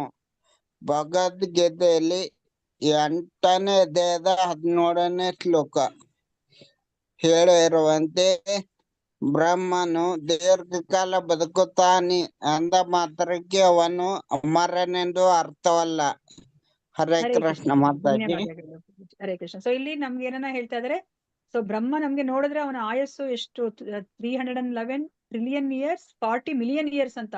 ಅಂದ್ರೆ ನಮ್ಮ ಪ್ರಕಾರ ಏನದು ಅವನು ಅಮರನೇ. ಇವು ದೇವತೆಗಳು ಸಹ ಅಮರರೇ ಅಲ್ವಾ. ಇವಾಗ ಒಂದು ಇರುವೆಗೆ ಏನನ್ಸುತ್ತೆ, ಮನುಷ್ಯನ ಒಂದು ಇರುವೆಗೇನಾದ್ರೂ ಬುದ್ಧಿ ಇದ್ದು ಮನುಷ್ಯ ಅವನು 100 ವರ್ಷಗಳ ಕಾಲ ಬದುಕ್ತಾನೆ ಅಂತಂದ್ರೆ ಅವ್ರ ಪ್ರಕಾರ ಏನು, ಇರುವೆಗಳ ಪ್ರಕಾರ ನಮ್ಗೆ ಅಮರತ್ವ ಅಂತ ಹೇಳ್ಬಿಟ್ಟು. ಅದೇ ತರನೇ ನಾವಿವಾಗ ನಮ್ಮ ಒಂದು ಕಾಲಾವಧಿಯನ್ನ ನೋಡ್ಕೊಂಡ್ರೆ ದೇವತೆಗಳದ್ದು ಮತ್ತೆ ಬ್ರಹ್ಮನ ಕಾಲಾವಧಿ ಅಂತ ನೋಡ್ಕೊಂಡ್ರೆ ಅಮರರು. ಅದಕ್ಕೆ ನಾವು ಅವ್ರನ್ನ ಅಮರರು ಅಂತಾನೆ ಕರಿತೀವಿ ಅಲ್ವಾ. ನಮ್ಮ ಒಂದು ಕಣ್ಣುಗಳಲ್ಲಿ ಅವರು ಅಮರರು ಅಂತ ಅಂದ್ರೆ ಅದು ನಿಜವಾದ ಅಮರತ್ವ ಅಲ್ಲ ಅಲ್ವಾ. ಮಹಾಪ್ರಳಯದಲ್ಲಿ ಆ ಬ್ರಹ್ಮನು ಸಹ ನಾಶವಾಗ್ತಾನೆ, ಅವನನ್ನು ಸಹ ಭಗವಂತನ ಲೋಕಕ್ಕೆ ಹೋಗ್ಬೇಕಾಗತ್ತೆ ಅಲ್ವಾ. ಸೊ ಇವಾಗ ಮತ್ತೆ ಮುಂದಿನ ಶ್ಲೋಕವನ್ನ ಓದೋಣ. ಹಿರಣ್ಯಕಶಿಪು ಎಂದರೆ. ಹರೇ ಕೃಷ್ಣ. ಯಾರು ಓದಿಲ್ವ ಅವ್ರು ಓದಿ. ಹರೇ ಕೃಷ್ಣ ಮಾತಾಜಿ. ಓದಿ ಮಾತಾಜಿ. ಹಿರಣ್ಯ ಅಂದರೆ ಚಿನ್ನ, ಕಶಿಪು ಎಂದರೆ ಹಾಸಿಗೆ. ಈತನು ಇವೆರಡೂ ವಿಷಯಗಳಲ್ಲಿ ಅಂದರೆ ಹಣ ಮತ್ತು ಹೆಂಗಸರಲ್ಲಿ ಆಸಕ್ತನಾಗಿದ್ದನು. ಅವನು ಅಮರನಾಗಿ ಉಳಿದು ಇವೆರಡರ ಆನಂದವನ್ನು ಅನುಭವಿಸ ಬಯಸಿದನು. ಅಮರನಾಗುವ ತನ್ನ ಬಯಕೆಯನ್ನು ಈಡೇರಿಸಿಕೊಳ್ಳಲು ಬ್ರಹ್ಮನ ಬಳಿ ಪರೋಕ್ಷವಾಗಿ ಅನೇಕ ಪ್ರಶ್ನೆಗಳನ್ನು ಕೇಳಿದನು. ಅಮರತ್ವದ ವರ ಕೊಡಲು ಸಾಧ್ಯವಿಲ್ಲವೆಂದು ಬ್ರಹ್ಮನು ಹೇಳಿದ್ದರಿಂದ ತನಗೆ ಯಾವುದೇ ಮನುಷ್ಯನಿಂದಾಗಲಿ ಪ್ರಾಣಿಯಿಂದಾಗಲಿ ದೇವರಿಂದಾಗಲಿ 84 ಲಕ್ಷ ಜೀವಜಾತಿಗಳಲ್ಲಿ ಯಾವುದರಿಂದಾಗಲಿ ಸಾವು ಬರದಂತೆ ವರ ಕೊಡುವಂತೆ ಹಿರಣ್ಯಕಶಿಪು ಕೇಳಿಕೊಳ್ಳುತ್ತಾನೆ. ಭೂಮಿಯ ಮೇಲಾಗಲಿ ಆಕಾಶದಲ್ಲಾಗಲಿ ನೀರಿನಲ್ಲಾಗಲಿ ಯಾವುದೇ ಆಯುಧದಿಂದಾಗಲಿ ತನಗೆ ಸಾವು ಬರಬಾರದೆಂದು ಅವನು ಕೇಳಿಕೊಳ್ಳುತ್ತಾನೆ. ಹೀಗೆ ಹಿರಣ್ಯಕಶಿಪುವಿಗೆ ಇಂಥ ಭರವಸೆಗಳಿಂದ ಎಲ್ಲಿ ಹೋಯ್ತು ಭರವಸೆಗಳಿಂದ ತಾನು ಮೃತ್ಯುವಿನಿಂದ ತಪ್ಪಿಸಿಕೊಳ್ಳಬಹುದೆಂಬ ಮೂರ್ಖತನವಿತ್ತು. ಆದರೆ ಕೊನೆಗೆ ಬ್ರಹ್ಮನು ಅವನಿಗೆ ಈ ಎಲ್ಲ ವರಗಳನ್ನು ಕೊಟ್ಟರೂ ಅವನು ನರಸಿಂಹನ ರೂಪದಲ್ಲಿ ಅಂದರೆ ಅರ್ಧ ಸಿಂಹ ಅರ್ಧ ಮನುಷ್ಯನ ಆಕಾರದ ರೂಪದಲ್ಲಿ ಬಂದ ಭಗವಂತನಿಂದ ಕೊಲ್ಲಲ್ಪಟ್ಟನು. ಅವನನ್ನು ಕೊಲ್ಲಲು ಯಾವ ಆಯುಧವನ್ನೂ ಬಳಸಲಿಲ್ಲ, ಏಕೆಂದರೆ ಭಗವಂತನು ಅವನನ್ನು ಉಗುರುಗಳಿಂದ ಬಗೆದು ಕೊಂದು ಹಾಕಿದನು. ಅವನನ್ನು ಭೂಮಿಯ ಮೇಲಾಗಲಿ ಆಕಾಶದಲ್ಲಾಗಲಿ ನೀರಿನಲ್ಲಾಗಲಿ ಕೊಲ್ಲಲಿಲ್ಲ. ಅವನ ಕಲ್ಪನೆಗೆ ಮೀರಿದ ಅದ್ಭುತ ಜೀವಿಯ ತೊಡೆಯ ಮೇಲೆ ಕೊಲ್ಲಲ್ಪಟ್ಟನು. ಹರೇ ಕೃಷ್ಣ. ಹರೇ ಧನ್ಯವಾದಗಳು. ಕೃಷ್ಣ ಮಾತಾಜಿ, ಧನ್ಯವಾದಗಳು. ಅವನು ಎಷ್ಟೇ ಬುದ್ಧಿವಂತಿಕೆಯನ್ನು ಉಪಯೋಗಿಸ್ಕೊಂಡು ಆ ಬುದ್ಧಿವಂತಿಕೆಯನ್ನು ಅವನು ಏನಕ್ಕೆ ಯಾವ ತರ ಉಪಯೋಗಿಸ್ಕೋಬೋದಾಗಿತ್ತು. ಅವರು ಆಧ್ಯಾತ್ಮಿಕ ವಿದ್ಯೆಯನ್ನ ಕಲ್ತ್ಕೊಂಡು ಅವರು ಭಗವಂತನ ಬಳಿಗೆ ಆರಾಮಾಗಿ ಹೋಗ್ಬೋದಾಗಿತ್ತು. ಅವನಿಗೆ ಅಷ್ಟು ಶಕ್ತಿ ಇದೆ, ಇಡೀ ಜಗತ್ತನ್ನೇ ತಲ್ಲಣಗೊಳಿಸಿದಾನೆ, ಅಷ್ಟು ಶಕ್ತಿ ಇದೆ. ಆದ್ರೆ ಆ ಶಕ್ತಿಯನ್ನು ಅವನು ದುರ್ವಿನಿಯೋಗ ಮಾಡ್ಕೊಂಡು ಇಂತಹ ಒಂದು ಕ್ಷುಲಕ ವರವನ್ನ ಅವನು ಕೇಳ್ತಾನೆ ಅಲ್ವಾ. ಸೊ ಇವಾಗ ಕೊನೆಗೆ ಏನಾಯ್ತು, ಅವನು ನರಸಿಂಹದ ರೂಪದಲ್ಲಿ ಬರ್ಬೇಕಾಯ್ತು ಭಗವಂತ ಅವನನ್ನ ಸಂಹಾರ ಮಾಡ್ಲಿಕ್ಕೆ. ಅದನ್ನು ನಮ್ಗೆ ಇಲ್ಲಿ ಹೇಳ್ಕೊಡ್ತಾ ಇದ್ದಾರೆ. ಹರೇ ಕೃಷ್ಣ. ಯಾರಾದ್ರೂ ಓದಿ ಮತ್ತೆ ಯಾರಾದ್ರೂ. ಹರೇ ಕೃಷ್ಣ ಮಾತಾಜಿ. ಓದಿ ಪ್ರಭು. ವಿಷಯ ಎಷ್ಟೇ ಭೋಗವಾದಿಗಳಲ್ಲೆಲ್ಲ ಮಹಾಶಕ್ತಿಶಾಲಿಯಾದ ಹಿರಣ್ಯಕಶಿಪುವೇ ತನ್ನ ನಾನಾ ಊಟಗಳಿಂದ ಅಮರನಾಗಲು ಸಾಧ್ಯವಾಗಲಿಲ್ಲ. ಕ್ಷಣ ಕ್ಷಣಕ್ಕೂ ತಮ್ಮ ಯೋಜನೆಗಳೆಲ್ಲ ತಲೆ ಕೆಳಗಾಗುತ್ತಿರುವ ಇಂದಿನ ಪುಟಾಣಿ ಹಿರಣ್ಯಕಶಿಪುಗಳಿಂದ ಏನು ಮಾಡಲು ಸಾಧ್ಯ. ಹರೇ ಕೃಷ್ಣ ಪ್ರಭುಜಿ. ಅಲ್ವಾ ಇಲ್ಲಿ ಏನನ್ನ ಹೇಳ್ತಾ ಇದ್ದಾರೆ, ಹಿರಣ್ಯಕಶಿಪು ಎಷ್ಟು ಶಕ್ತಿಶಾಲಿ ಇದ್ದ, ಅವನೇ ಎಷ್ಟು ಜಾಣತನದಿಂದ ಎಂತಹ ವರವನ್ನ ಪಡ್ಕೊಂಡ್ರು ಸಹ ಅವನು ಅಮರತ್ವವನ್ನ ಪಡಿಲಿಕ್ಕೆ ಸಾಧ್ಯ ಇಲ್ಲ. ಇನ್ನ ನಮ್ಮಂತವ್ರು ಪುಟಾಣಿ ಹಿರಣ್ಯಕಶಿಪುಗಳು ಅಂತ ಪ್ರಭುಪಾದರು ಹೇಳ್ತಾರೆ ನೋಡಿ ನಮ್ಮನ್ನ. ನಮ್ಗೆ ಏನ್ ಮಾಡ್ಲಿಕ್ಕೆ ಸಾಧ್ಯ ಅಲ್ವಾ. ಸೊ ನಾವೇನು ಮಾಡ್ಲಿಕ್ಕೂ ಸಾಧ್ಯ ಇಲ್ಲ ಅಂತ ಹೇಳ್ತಾ ಇದ್ದಾರೆ. ಸಾವನ್ನ ಗೆಲ್ಲಲಿಕ್ಕೆ ಸಾಧ್ಯ ಇಲ್ಲ, ಗೆಲ್ಲೇಬೇಕಂದ್ರೆ ನಾವು ಆ ಒಂದು ನಿಜವಾದ ವಿದ್ಯೆನ ನಾವು ತಿಳ್ಕೊಬೇಕಂತ ಇಲ್ಲಿ ಹೇಳ್ತಾ ಇದ್ದಾರೆ. ಮತ್ತೆ ಮತ್ತೆ ಒತ್ತಿ ಹೇಳ್ತಾ ಇದ್ದಾರೆ. ಹರೇ ಕೃಷ್ಣ. ನೆಕ್ಸ್ಟ್ ಪ್ಯಾರ ಓದಿ ಪ್ರಭುಜಿ, ಕಂಟಿನ್ಯೂ ಮಾಡಿ. ಸಾವನ್ನು ಗೆಲ್ಲುವಂತ ಏಕಮುಖವಾದ ಪ್ರಯತ್ನಗಳನ್ನು ಮಾಡಬಾರದೆಂದು ಈಶೋಪನಿಷತ್ ಹೇಳುತ್ತದೆ. ಪ್ರತಿಯೊಬ್ಬರೂ ಬದುಕಲು ತುಂಬಾ ಕಷ್ಟಪಡುತ್ತಿದ್ದಾರೆ. ಆದರೆ ಪ್ರಕೃತಿ ನಿಯಮ ಎಷ್ಟು ಕ್ರೂರವಾಗಿದೆ ಎಂದರೆ ಅದು ಯಾರನ್ನು ಬಿಡುವುದಿಲ್ಲ. ಶಾಶ್ವತವಾದ ಜೀವನವನ್ನು ಪಡೆಯಬೇಕಾದರೆ ಭಗವದ್ಧಾಮಕ್ಕೆ ಹೋಗಲು ಸಿದ್ಧವಾಗಿರಬೇಕು. ಹರೇ ಕೃಷ್ಣ ಪ್ರಭುಜಿ. ಸೊ ಇಲ್ಲಿ ಏನನ್ನ ಹೇಳ್ತಾ ಇದಾರೆ ನೋಡಿ, ಅವನು ಏಕಮುಖವಾದ ಪ್ರಯತ್ನ ಮಾಡಿದ್ರು. ಅವ್ರು ಏನ್ ಮಾಡಿದ್ರು, ಬರೇ ನಾವೇನು ಈ ಜಡ ವಿದ್ಯೆ ಅಂತೀವೋ ಅದನ್ನ ಮಾತ್ರ ಅವರು ಕಲ್ತ್ಕೊಂಡಿದ್ರು, ಅದನ್ನ ಮಾತ್ರ ಅವರು ಉಪಯೋಗಿಸ್ತಾ ಇದ್ದಾರೆ ಅಲ್ವಾ. ಸೊ ಅದಕ್ಕೆ ಏಕಮುಖವಾದ ಪ್ರಯತ್ನವನ್ನ ಮಾಡಬಾರ್ದು ಅಂದ್ರೆ ನಮಗೆ ಇಲ್ಲಿ ಈಶೋಪನಿಷತ್ ಹೇಳ್ತಾ ಇದ್ದಾರೆ. ಎರಡನ್ನೂ ತಿಳ್ಕೋಬೇಕು, ಎರಡನ್ನೂ ತಿಳ್ಕೊಂಡು ಎರಡನ್ನೂ ಉಪಯೋಗಿಸ್ಕೊಂಡು ನಾವು ಶಾಶ್ವತ ಜೀವನವನ್ನ ಪಡಿಬೇಕು, ಅಂದ್ರೆ ಭಗವದ್ಧಾಮಕ್ಕೆ ನಾವು ಮರಳಿ ಹೋಗ್ಬೇಕು ಅಂತ ಬಿಟ್ಟು ಹೇಳ್ತಾ ಇದ್ದಾರೆ. ಯಾಕಂದ್ರೆ ಪ್ರಕೃತಿ ನಿಯಮ ಅಷ್ಟು ಕ್ರೂರ ಇದೆ, ಅದು ಯಾರನ್ನು ಕೈ ಬಿಡೋದಿಲ್ಲ. ಅಂದ್ರೆ ಯಾರನ್ನು ಸಹ ಅದು ಆಯ್ತು ನೀವು ಇಲ್ಲೇ ಎಷ್ಟು ವರ್ಷಗಳ ಕಾಲ ಬೇಕಾದ್ರೂ ನೀವು ಬದುಕಿ ಅಂತ ಹೇಳ್ಬಿಟ್ಟು ಅದು ಬಿಡೋದಿಲ್ಲ. ಈ ದೇಹ ಅನ್ನೋದು ನಾಶ ಆಗ್ಲೇಬೇಕು ಅಂತ ಹೇಳ್ಬಿಟ್ಟು ಇಲ್ಲಿ ಹೇಳ್ತಾ ಇದ್ದಾರೆ. ಹರೇ ಕೃಷ್ಣ. ಹರೇ ಕೃಷ್ಣ ಮಾತಾಜಿ. ಓದ್ಲಾ? ಓದಿ ಮಾತಾಜಿ. ಹಾ. ಹರೇ ಕೃಷ್ಣ ಮತ್ತೆ ಭಗವದ್ಧಾಮಕ್ಕೆ ಮರಳುವುದೇ ಬೇರೆ ವಿದ್ಯೆ. ಅದನ್ನು ಉಪನಿಷತ್ತುಗಳು, ವೇದಾಂತ ಸೂತ್ರ, ಭಗವದ್ಗೀತೆ, ಶ್ರೀಮದ್ ಭಾಗವತ ಮೊದಲಾದ ಕಲಿಯಬೇಕು. ಈ ಜೀವನದಲ್ಲಿ ಸಂತೋಷದಿಂದಿರಲು ಮತ್ತು ಭೌತಿಕ ದೇಹವನ್ನು ತ್ಯಾಗ ಮಾಡಿದ ಅನಂತರ ಶಾಶ್ವತವಾದ ಆನಂದಮಯ ಜೀವನ ಪಡೆಯಲು ಈ ಪವಿತ್ರ ಗ್ರಂಥಗಳನ್ನು ಆಚರಿಸಿ ದಿವ್ಯಜ್ಞಾನವನ್ನು ಸಂಪಾದಿಸಬೇಕು. ಬುದ್ಧಿಜೀವಿಯು ದೇವರೊಂದಿಗೆ ತನ್ನ ನಿತ್ಯ ಸಂಬಂಧವಿದೆ ಎಂಬುದನ್ನು ಮರೆತಿದ್ದಾನೆ ಮತ್ತು ತನ್ನ ಜನ್ಮಸ್ಥಳವೇ ಸರ್ವಸ್ವ ಎಂದು ಒಪ್ಪಿಕೊಂಡಿದ್ದಾನೆ. ಭಗವಂತನು ವಿಸ್ಮೃತಿಲ್ಲ. ಮಾನವನಿಗೆ ಅವನ ಧಾಮ ಮನೆ ಈ ಭೌತ ಜಗತ್ತಿನಲ್ಲ ಎಂಬುದನ್ನು ತಿಳಿಸಲು ಮೇಲೆ ಹೇಳಿದ ಧರ್ಮಗ್ರಂಥಗಳನ್ನು ಭಾರತದಲ್ಲಿ, ಬೇರೆ ಧರ್ಮಗ್ರಂಥಗಳನ್ನು ಇತರ ದೇಶಗಳಲ್ಲಿ ನೀಡಿದ್ದಾನೆ. ಜೀವಿಯು ಆಧ್ಯಾತ್ಮಿಕ ಸ್ವರೂಪಿ. ಅವನು ತನ್ನ ಆಧ್ಯಾತ್ಮಿಕ ಧಾಮಕ್ಕೆ ಮರಳುವುದರಿಂದ ಮಾತ್ರ ತೃಪ್ತನಾಗುವನು. ಹರೇ ಕೃಷ್ಣ ಮಾತಾಜಿ. ಹರೇ ಕೃಷ್ಣ ಮಾತಾಜಿ. ಧನ್ಯವಾದಗಳು. ಅಲ್ವಾ, ಇವಾಗ ನಾವು ಒಂದು ಮೀನನ್ನ ಮೀನು ನೀರಲ್ಲಿ ವಾಸ ಮಾಡುವಂಥದ್ದು ಅಲ್ವಾ, ನೀರಲ್ಲಿದ್ರೇನೆ ಅದಕ್ಕೆ ಖುಷಿ. ನಾವೇನ್ ಮಾಡ್ಬೋದು, ಮೀನನ್ನ ತೆಗೆದ್ಬಿಟ್ಟು ನೀನು ಅಲ್ಲಿ ಯಾಕಿದ್ಯಾ, ನಾನು ನಿನಗೆ ಇನ್ನ ಚೆನ್ನಾಗಿರೋ ಒಂದು ವಾತಾವರಣವನ್ನ ಕಲ್ಪಿಸಿ ಕೊಡ್ತೀನಿ, ನಾನು ನಿನಗೆ ಒಂದು ಬಂಗಾರದ ತಟ್ಟೆಯಲ್ಲಿ ಇಡ್ತೀನಿ, ಮೇಲ್ಗಡೆ ಒಂದು ಛತ್ರಿಯನ್ನ ಇಡ್ತೀನಿ ಅಂತ ಹೇಳ್ಬಿಟ್ಟು ನಾವೇನಾದ್ರೂ ಅಂತಹ ಒಂದು ಸವಲತ್ತನ್ನ ಕೊಟ್ರೆ ಮೀನು ಸಂತೋಷವಾಗಿರ್ಲಿಕ್ಕೆ ಸಾಧ್ಯನಾ? ಇಲ್ಲ ಸಾವನ್ನ ಮತ್ತೆ. ಕೂಡುತ್ತಲ್ಲ ಮಾತಾಜಿ, ನೀರಿಂದ ಹೊರಗಡೆ ಬಂದಿದ ತಕ್ಷಣ. ಅಲ್ವಾ, ಅದು ವಿಲ ಒದ್ದಾಡುತ್ತೆ ಅಲ್ವಾ, ನನ್ನನ್ನ ನೀವು ನೀರಿಗೆ ಹಾಕಿ, ನನಗೇನು ಇದೆಲ್ಲ ಬೇಡ ಅಂತ ಹೇಳುತ್ತೆ ಅಲ್ವಾ. ಸೊ ನೀರಲ್ಲಿ ಇದ್ರೇನೆ ಅದು ಸಂತೋಷವಾಗಿರ್ಲಿಕ್ಕೆ ಸಾಧ್ಯ. ಅದೇ ತರನೇ ನಮ್ಗೂನು ಅಷ್ಟೇ, ನಮ್ಗೆ ಈ ಭೌತಿಕ ಪ್ರಪಂಚದಲ್ಲಿ ನಾವ್ ಎಷ್ಟೇ ಪ್ರಯತ್ನ ಪಟ್ರು ನಾವು ಸಂತೋಷವಾಗಿರ್ಲಿಕ್ಕೆ ಸಾಧ್ಯ ಇಲ್ಲ. ನಮ್ಮ ನಿಜವಾದ ಸ್ಥಾನ, ಶಾಶ್ವತ ಸ್ಥಾನ ಗೋಲೋಕ ವೃಂದಾವನ, ಅಲ್ಲಿಗೆ ಹೋದ್ರೆ ಮಾತ್ರನೇ ಅಷ್ಟೇ ನಾವು ಸಂತೋಷವಾಗಿರ್ಲಿಕ್ಕೆ ಸಾಧ್ಯ. ಮತ್ತೆ ನಾವು ಮರ್ತೋಗ್ಬಿಟ್ಟಿದೀವಿ ನಾವು ಒಂದು ಭಗವಂತನ ಅಂಶ ಅಂತ ಹೇಳ್ಬಿಟ್ಟು ಅಲ್ವಾ. ಇವಾಗ ಕೈ ದೇಹದ ಒಂದು ಅಂಶ ಅಲ್ವಾ. ಈ ಕೈ ಏನಾದ್ರೂ ನಾನ್ ಯಾಕೆ ಈ ದೇಹಕ್ಕೆ ಇಷ್ಟೊಂದು ಸೇವೆಯನ್ನ ಮಾಡ್ಬೇಕು, ಈ ದೇಹ ತಾನೇ ಅದು ಎಂಜಾಯ್ ಮಾಡೋದು, ನಾಲಿಗೆ ಎಂಜಾಯ್ ಮಾಡುತ್ತೆ, ಮತ್ತೆ ಹೊಟ್ಟೆ ಎಂಜಾಯ್ ಮಾಡುತ್ತೆ, ನಾನ್ ಯಾಕೆ ಅಲ್ಲಿ ಕೆಸರಲ್ಲಿ ಕೆಲಸ ಮಾಡಿ ಇದಕ್ಕೆಲ್ಲ ಪೋಷಣೆ ಮಾಡ್ಬೇಕು ಅಂತ ಯೋಚನೆ ಮಾಡಿ ಕೈ ಈ ದೇಹದಿಂದ ಬೇರ್ಪಟ್ರೆ ಈ ಕೈಗೆ ಏನಾದ್ರೂ ಒಂದು ಸಂತೋಷ ಅಂತ ಇರುತ್ತಾ? ಅದು ಬೇರ್ಪಟ್ಬಿಟ್ರೆ ಇಲ್ಲ ಮಾತಾಜಿ, ಅದು ಇಲ್ಲ ಮಾತಾಜಿ. ನೋಡ್ಲಿಕ್ಕೆ ಏನು ಕೈ ತರ ಕೆಲ್ಸನೇ ಕಾಣ್ಬೋದೇ ಮಾಡಕ್ಕಾಗಲ್ಲ. ಹೊರತು ಅದಕ್ಕೆ ಯಾವುದೇ ಒಂದು ಅರ್ಥ ಇಲ್ಲ ಅಲ್ವಾ. ಅದು ದೇಹದ ಜೊತೆ ಅಂಟ್ಕೊಂಡಿದ್ದು ದೇಹಕ್ಕೆ ಅದು ಒಂದು ಸೇವೆಯನ್ನ ಮಾಡಿದ್ರೇನೆ ಅಷ್ಟೇ ಅದಕ್ಕೊಂದು ಅಸ್ತಿತ್ವ, ಈ ಕೈಗೆ ಒಂದು ಅಸ್ತಿತ್ವ. ಅದೇ ತರನೇ ನಾವುನು ಅಷ್ಟೇ ಭಗವಂತನ ವಿಭಿನ್ನ ಅಂಶಗಳು.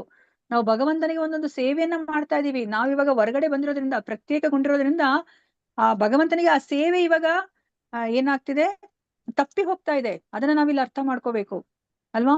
ಆ ಒಂದು ಸೇವೆ ನಾವ್ ಏನ್ ಕೊಡ್ತಾ ಇದ್ವಿ ಭಗವಂತನಿಗೆ, ನಾವು ಶಾಶ್ವತ ಸೇವಕರಾಗಿ ಆ ಒಂದು ಭಗವಂತನ ಲೋಕದಲ್ಲಿ ಇದ್ದಾಗ ಆ ಸೇವೆ ಈಗ ಭಗವಂತನಿಗೆ ದೊರಕ್ತಾ ಇಲ್ಲ ಅಲ್ವಾ. ಹೇಗೆ ಈ ಕೈ ನಮ್ಮಿಂದ ದೇಹದಿಂದ ಬೇರ್ಪಟ್ರೆ ಇವಾಗ ಈ ಕೈಯಿನ ಒಂದು ಸೇವೆ ಈ ದೇಹಕ್ಕೆ ಸಿಗೋದಿಲ್ವೋ, ಅದೇ ತರನೇ ಇವಾಗ ನಮ್ಮ ಸ್ಥಿತಿ ಇರೋದು. ಸೊ ಅದಕ್ಕೋಸ್ಕರನೇ ನಮ್ಗೆ ಈ ಜ್ಞಾನದಿಂದ ಅರ್ಥ ಮಾಡ್ಕೋಬೇಕು ನಮ್ಮ ಸ್ಥಾನ ಏನು. ನಾನು ಭಗವಂತನ ನಿತ್ಯ ಸೇವಕ, ಶಾಶ್ವತ ಸೇವಕ. ನಾನು ಆ ಜಾಗಕ್ಕೆ ಹೋದ್ರೆ ಮಾತ್ರ ನನಗೆ ತೃಪ್ತಿ ಅನ್ನೋದು ಸಿಗೋದು ಅಲ್ವಾ. ನೋಡಿ, ಈಗ ಕೈಗೆ ಹೌದು ನಾನು ಅದು ಬೇರೆ ಆಗ್ಬಿಡ್ತೀನಿ ಅಂತ ಬೇರೆ ಬರುತ್ತೆ, ಆದ್ರೆ ಅದು ತೃಪ್ತಿ ಸಿಗುತ್ತಾ?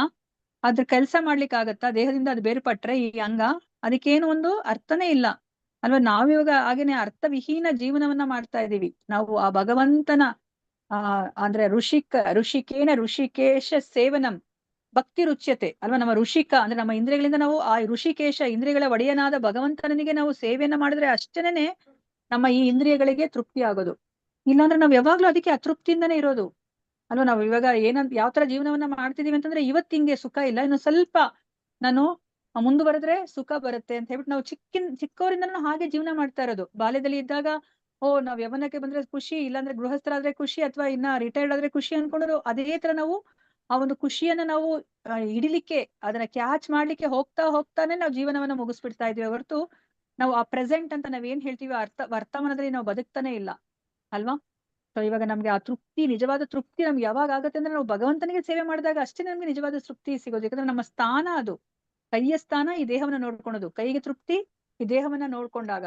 ಸೊ ಅದನ್ನ ನಮ್ಗೆ ಇಲ್ಲಿ ಅರ್ಥ ಮಾಡಿಸ್ತಾ ಇದ್ರೆ, ನಾವು ಆಧ್ಯಾತ್ಮಿಕ ಲೋಕಕ್ಕೆ ಹೋಗೋದ್ರಿಂದ ಮಾತ್ರ ನಮ್ಗೆ ತೃಪ್ತಿ ಅನ್ನೋದು ಬರ್ಲಿಕ್ಕೆ ಸಾಧ್ಯ. ಇದನ್ನೆಲ್ಲ ನಮ್ಮ ಧರ್ಮ ಗ್ರಂಥಗಳು, ಭಗವದ್ಗೀತೆ, ಭಾಗವತ, ನಮ್ಮ ಸಾಧು ಸತ್ಪುರುಷರು, ಗುರು ಸಾಧು ಶಾಸ್ತ್ರ ಅಂತ ನಾವ್ ಏನ್ ಹೇಳ್ತೀವೋ ಅವ್ರು ಇದನ್ನೇ ನಮ್ಗೆ ತಿಳಿಸಿ ಕೊಡ್ತಾ ಇರೋದು. ಅದಕ್ಕೋಸ್ಕರನೇ ಭಗವಂತ ಅವ್ರನ್ನ ನಿಯೋಜಿಸಿದ್ದಾರೆ. ನೀವು ಇವರಿಗೆಲ್ಲ ಜ್ಞಾನವನ್ನ ಕೊಡಿ, ಮನುಷ್ಯ ಜನ್ಮ ಬಂದಾಗ ಅದನ್ನು ವ್ಯರ್ಥ ಮಾಡ್ಕೊಂಡ್ಬಿಡ್ತಾರೆ, ಪ್ರಾಣಿಗಳ ತರ ಬದುಕಿ ಮುಗಿಸ್ಬಿಡ್ತಾರೆ. ನೀವು ಅವ್ರಿಗೆ ಜ್ಞಾನವನ್ನ ಕೊಡಿ ಅಂತಾನೆ ಅಂದ್ರೆ ಪ್ರಭುಪಾದರಂತವ್ರನ್ನ ನಮ್ಮ ಹತ್ರ ಭಗವಂತ ಕಳ್ಸಿರೋದು ಅಲ್ವಾ. ಹರೇ ಕೃಷ್ಣ. ನೆಕ್ಸ್ಟ್ ತರ ಓದಿ. ಹರೇ ಕೃಷ್ಣ ಮಾತಾಜಿ. ಓದ್ಲ ಮಾತಾಜಿ? ಓದಿ ಮಾತಾಜಿ. ಭಗವದ್ಧಾಮಕ್ಕೆ ಮರಳುವ ಈ ಸಂದೇಶವನ್ನು ಪ್ರಸಾರ ಮಾಡಲು ದೇವೋತ್ತಮ ಪರಮಪುರುಷನು ತನ್ನ ನೈಜ ಸೇವಕರನ್ನು ತನ್ನ ಸಾಮ್ರಾಜ್ಯದಿಂದ ಕಳುಹಿಸುವನು. ಕೆಲವು ವೇಳೆ ಭಗವಂತನು ಈ ಕೆಲಸ ಮಾಡಲು ತಾನೇ ಅವತರಿಸುವನು. ಎಲ್ಲಾ ಜೀವಿಗಳು ಅವನ ಪ್ರೀತಿಯ ಪುತ್ರರೇ, ಆದ್ದರಿಂದ ಅವನ ಭಿನ್ನಾಂಶರೇ. ಆದ್ದರಿಂದ ಈ ಐಹಿಕ ಪರಿಸ್ಥಿತಿಯಲ್ಲಿ ನಾವು ಸತತವಾಗಿ ಅನುಭವಿಸುತ್ತಿರುವ ಕಷ್ಟಗಳನ್ನು ನೋಡಿ ಭಗವಂತನು ನಮಗಿಂತಲೂ ಹೆಚ್ಚು ಮರುಗುತ್ತಾನೆ. ಈ ಐಹಿಕ ಜಗತ್ತಿನ ಕ್ಲೇಶಗಳು ಮೃತ ವಸ್ತುವಿನೊಂದಿಗೆ ಹೊಂದಿಕೊಳ್ಳಲು ಸಾಧ್ಯವಿಲ್ಲವೆಂಬುದನ್ನು ಪರೋಕ್ಷವಾಗಿ ಎಚ್ಚರಿಸುತ್ತೇವೆ. ಬುದ್ಧಿವಂತರಾದ ಜೀವಿಗಳು ಈ ಎಚ್ಚರಿಕೆಗಳನ್ನು ಸಾಮಾನ್ಯವಾಗಿ ಗಮನಿಸಿ ವಿದ್ಯೆಯ ಅಥವಾ ದಿವ್ಯ ಜ್ಞಾನದ ಸಂಸ್ಕೃತಿಯಲ್ಲಿ ನಡೆಯುತ್ತಾರೆ. ಮಾನವ ಜನ್ಮವು ಆಧ್ಯಾತ್ಮಿಕ ಜನ್ಮದ ಸಂಸ್ಕಾರ ಪಡೆಯಲು ಒಳ್ಳೆಯ ಅವಕಾಶ ಒದಗಿಸುತ್ತದೆ ಮತ್ತು ಆ ಅವಕಾಶದ ಸದುಪಯೋಗ ಪಡಿಸಿಕೊಳ್ಳದ ಮಾನವನನ್ನು ನರಾಧಮ, ಮನುಷ್ಯರಲ್ಲೇ ಅತ್ಯಂತ ಕೀಳಾದವನು ಎಂದು ಕರೆಯುತ್ತಾರೆ. ಹರೇ ಕೃಷ್ಣ ಮಾತಾಜಿ. ಹರೇ ಕೃಷ್ಣ ಮಾತಾಜಿ. ಅಲ್ವಾ, ಇದ್ರ ಬಗ್ಗೆ ನಾವು ಲೆವೆಲ್ 1 ಅಲ್ಲಿ ಕಥೆನೂ ಸಹ ನಾವು ಕೇಳಿದೀವಿ ಅಲ್ವಾ. ಒಬ್ಬ ಮಹಿಳೆ ತುಂಬಾ ಕಷ್ಟ ಪಡ್ತಿರ್ತಾಳೆ, ಕಾಡಲ್ಲಿ ನಡ್ಕೊಂಡು ಹೋಗ್ತಾ ಇರ್ತಾಳೆ. ಒಂದು ಸೌದೆ ಕಟ್ಟಿಗೆಯನ್ನ ಅವಳು ಎಲ್ಲ ಸಂಗ್ರಹಿಸ್ಕೊಂಡು ಅದ್ರ ಒಂದು ಕಟ್ಟಿಗೆದು ಒಂದು ಏನ್ ಹೇಳ್ತಾರೆ ಹೊರೆ ಮಾಡ್ಕೊಂಡು ಅವಳು ತಲೆ ಮೇಲೆ ಇಟ್ಕೊಂಡು ಹೋಗ್ತಾ ಇರ್ತಾಳೆ. ಬಿಸಿಲು ಮೇಲೆ ಬಿಸಿಲು, ದಗದಗ ಬಿಸಿಲು, ಬೆವರು ಸುರಿತಾ ಇದೆ, ಅವಳು ಹೆಜ್ಜೆ ಹಾಕ್ಲಿಕ್ಕೂ ಕಷ್ಟ ಆಗ್ತಿದೆ. ಆ ಸಮಯದಲ್ಲಿ ಅವಳು ಭಗವಂತನನ್ನ ಅವಳು ಕೇಳ್ಕೊತಾಳೆ, ಭಗವಂತ ನನ್ನನ್ನ ಕಾಪಾಡು ಅಂತ ಹೇಳ್ಬಿಟ್ಟು. ಆಗ ಭಗವಂತ ಕಾಣಿಸ್ಕೊತಾರೆ. ಭಗವಂತ ಕಾಣಿಸ್ಕೊಂಡಾಗ ಅವಳು ಬುದ್ಧಿವಂತಲಾದ್ರೆ ಏನು ವರವನ್ನ ಕೇಳ್ಬೇಕಾಗಿತ್ತು? ನಿನ್ ಜೊತೆ ನಾನ್ ಕರ್ಕೊಂಡು ಹೋಗು ಅಂತ ಕೇಳ್ಬೇಕಾಗಿತ್ತು ಮಾತಾಜಿ. ಈ ಭೌತಿಕ ಅಲ್ವಾ? ಪ್ರಪಂಚ ಬೇಡ ಅಂತ. ನನಗೆ ಬೇಡ ಈ ಭೌತಿಕ ಪ್ರಪಂಚ ಅಲ್ವಾ, ನಾನು ಇಲ್ಲಿಂದ ಈ ಒಂದು ಇಹಬಂಧನದಿಂದ ಪಾರ್ ಮಾಡು ನನಗೆ ಅಲ್ವಾ. ಸೊ ನನ್ನ ನಿಜವಾದ ಸ್ಥಾನವನ್ನ ನೀನ್ ನನಗೆ ಕೊಡು ಅಂತ ಕೇಳ್ಕೋಬಹುದಾಗಿತ್ತು. ಆದ್ರೆ ಭಗವಂತ ಮುಂದೆ ಬಂದ್ರು ಸಹ ಅವಳು ಏನನ್ನ ಕೇಳ್ಕೊತಾಳೆ, ನನಗೆ ಇಲ್ಲಿ ತುಂಬಾ ತಲೆ ಮೇಲೆ ಇಟ್ಕೊಂಡು ಈ ಹೊರೆ ತುಂಬಾ ಕಷ್ಟ ಆಗ್ತಿದೆ, ನನ್ಗೊಂದ್ ಸ್ವಲ್ಪ ಸಹಾಯ ಮಾಡು, ಇದನ್ನ ಇದು ಏನು ಭುಜದ ಮೇಲೆ ಇಳಿಸು ಇದು ಹೊರೆಯನ್ನ ಅಂತ ಕೇಳ್ಕೊತಾಳೆ ಅಲ್ವಾ. ನೋಡಿ, ಕಷ್ಟನೇ ಅಲ್ವಾ. ತಲೆ ಮೇಲಿದ್ರೆ ಏನು ಆ ಹೊರೆ, ಅಥವಾ ಭುಜದ ಮೇಲಿದ್ರೆ ಏನು ಅದು ಹೊರೆನೇ ಅಲ್ವಾ. ನಮ್ಗೆ ಅದು ಅರ್ಥ ಆಗ್ತಾ ಇಲ್ಲ. ನಾವೇನ್ ಮಾಡ್ತಾ ಇದೀವಿ, ಅಯ್ಯೋ ಇವಾಗ C ಕ್ಲಾಸ್ ಜೈಲಲ್ಲಿ ಇದೀನಿ, ನನಗೆ B ಕ್ಲಾಸ್ ಜೈಲನ್ನ ಕೊಡಪ್ಪ, ಅಥವಾ B ಕ್ಲಾಸ್ ಜೈಲ್ ಇದ್ರೆ ನನಗೆ A ಕ್ಲಾಸ್ ಜೈಲು, ನಾನು ದೇವತೆಗಳಾಗ್ಬೇಕು, ಸ್ವರ್ಗಕ್ಕೆ ಹೋಗ್ಬೇಕು ಅಂತ ನಾವು ವರವನ್ನ ಕೇಳ್ಕೊತಾ ಇದೀವಿ. ಅದಕ್ಕೆ ಯಜ್ಞ ಯಾಗಾದಿಗಳನ್ನ ನಾವು ಮಾಡ್ಲಿಕ್ಕೆ ಹೊರಟಿದೀವಿ ಅಲ್ವಾ. ಅದಕ್ಕೆ ನಮ್ಗೆ ಈ ವಿದ್ಯೆ ಅವಿದ್ಯೆ ಎರಡೂ ಗೊತ್ತಿದ್ರೆ ನಾವೇನ್ ಮಾಡ್ತೀವಿ, ಏನನ್ನ ಕೇಳ್ಬೇಕು, ಏನನ್ನ ಕೇಳ್ಬಾರ್ದು, ಏನನ್ನ ಮಾಡ್ಬೇಕು, ಏನನ್ನ ಮಾಡ್ಬಾರ್ದು ಅಂತ ನಮ್ಗೆ ಗೊತ್ತಾಗತ್ತೆ ಅಲ್ವಾ. ಸೊ ಅದಕ್ಕೆ ನಮ್ಗೆ ಈ ಮನುಷ್ಯ ಜನ್ಮ ಬಂದಾಗ ಅದನ್ನ ಸದ್ವಿನಿಯೋಗ ಮಾಡ್ಕೋಬೇಕು. ಅದಕ್ಕೆ ನಮ್ಗೆ ಈ ಗುರು ಸಾಧು ಶಾಸ್ತ್ರ ಇವರೆಲ್ಲರನ್ನೂ ಬರ್ತಾ ಇರೋದು, ಭಗವಂತನೇ ಕಳಿಸಿ ಕೊಡ್ತಾ ಇದಾರೆ. ಕೊನೆಗೆ ಅವರೇ ಬಂದ್ಬಿಡ್ತಾರೆ ನಮ್ಮನ್ನೆಲ್ಲ ಕರ್ಕೊಂಡು ಹೋಗ್ಲಿಕ್ಕೆ. ಇಂತ ನೋಡಿ, ಚೈತನ್ಯ ಮಹಾಪ್ರಭುಗಳು ಎಷ್ಟು ಒಂದು ಕರುಣಾ ಅವತಾರ ಅಲ್ವಾ. ಇವಾಗ ಕಲಿಯುಗದಲ್ಲಿ ಇರೋರೆಲ್ಲರೂ ಸಹ ಪತಿತರಾದವರು, ನಮ್ಮನ್ನ ಉದ್ಧಾರ ಮಾಡ್ಲಿಕ್ಕೆನೆ ಅವರು ಈ ಒಂದು ಹರಿನಾಮವನ್ನ ಅವರು ಕೊಟ್ಟಿದ್ದಾರೆ, ಸುಲಭ ಮಾರ್ಗವನ್ನ ಕೊಟ್ಟಿದ್ದಾರೆ, ನಮ್ಗೆ ಲಿಫ್ಟ್ ಅನ್ನ ಕೊಟ್ಟಿದ್ದಾರೆ ಭಗವಂತನ ಲೋಕಕ್ಕೆ ಹೋಗ್ಲಿಕ್ಕೆ. ನೋಡಿ, ನಮ್ಮ ಸೈನ್ಸ್ಗೆ ಈ ಒಂದು ಮೂನ್ ಹತ್ರ ಹೋಗ್ಲಿಕ್ಕೆನೆ ಆಗ್ತಾ ಇಲ್ಲ ಅಲ್ವಾ. ಸೊ ನಮ್ಗೆ ಯಾವುದೇ ಒಂದು ವಾಹನಗಳನ್ನ ನಾವು ಕಂಡಿಲಿಕ್ಕೆ ಆಗೋದಿಲ್ಲ ನಾವು ಭಗವಂತನ ಲೋಕಕ್ಕೆ ಹೋಗ್ಲಿಕ್ಕೆ. ನಮ್ಗೆ ಈ ಹರಿನಾಮದಿಂದ ಮಾತ್ರನೇ, ಈ ಜಪಮಣಿಯನ್ನ ಇಟ್ಕೊಂಡು ಮಾತ್ರನೇ ನಾವು ಭಗವಂತನ ಲೋಕಕ್ಕೆ ಹೋಗ್ಲಿಕ್ಕೆ ಸಾಧ್ಯ ಅಲ್ವಾ. ಸೊ ಅದನ್ನ ನಮ್ಗೆ ಇಲ್ಲಿ ಈ ಪ್ರಾರ್ಯದಲ್ಲಿ ನಮ್ಗೆ ಅರ್ಥ ಮಾಡಿಸ್ತಾ ಇದ್ದಾರೆ. ಅದಕ್ಕೆ ನಾವು ಈ ಮಾನವ ಜನ್ಮವನ್ನ ನಾವು ಉಪಯೋಗಿಸ್ಕೋಬೇಕು. ಇಲ್ಲಾಂದ್ರೆ ನಾವು ನರಾಧಮರು, ನರರಲ್ಲೇ ಅಧಮರಾಗ್ತೀವಿ. ನಾವು ಸುಮ್ನೆ ನೋಡ್ಲಿಕ್ಕೆ 2 ಕಾಲಿನ ಮನುಷ್ಯ, ಆದ್ರೆ ನಾವು ಪ್ರಾಣಿಗಳ ತರನೇ ನಾವು ಆಹಾರ ನಿದ್ರೆ ಭಯ ಮೈಥುನಕ್ಕೋಸ್ಕರ ನಾವು ಜೀವನ ಮಾಡಿ ಈ ಒಂದು ಆಯುಸ್ಸನ್ನ ನಾವು ಸವಿಸ್ಬಿಡ್ತೀವಿ ಅಂತ ಹೇಳ್ಬಿಟ್ಟು ಇಲ್ಲಿ ನಮ್ಗೆ ಹೇಳ್ತಾ ಇದ್ದಾರೆ. ಹರೇ ಕೃಷ್ಣ. ಇದನ್ನ ಯಾರಾದ್ರೂ ಓದಿ.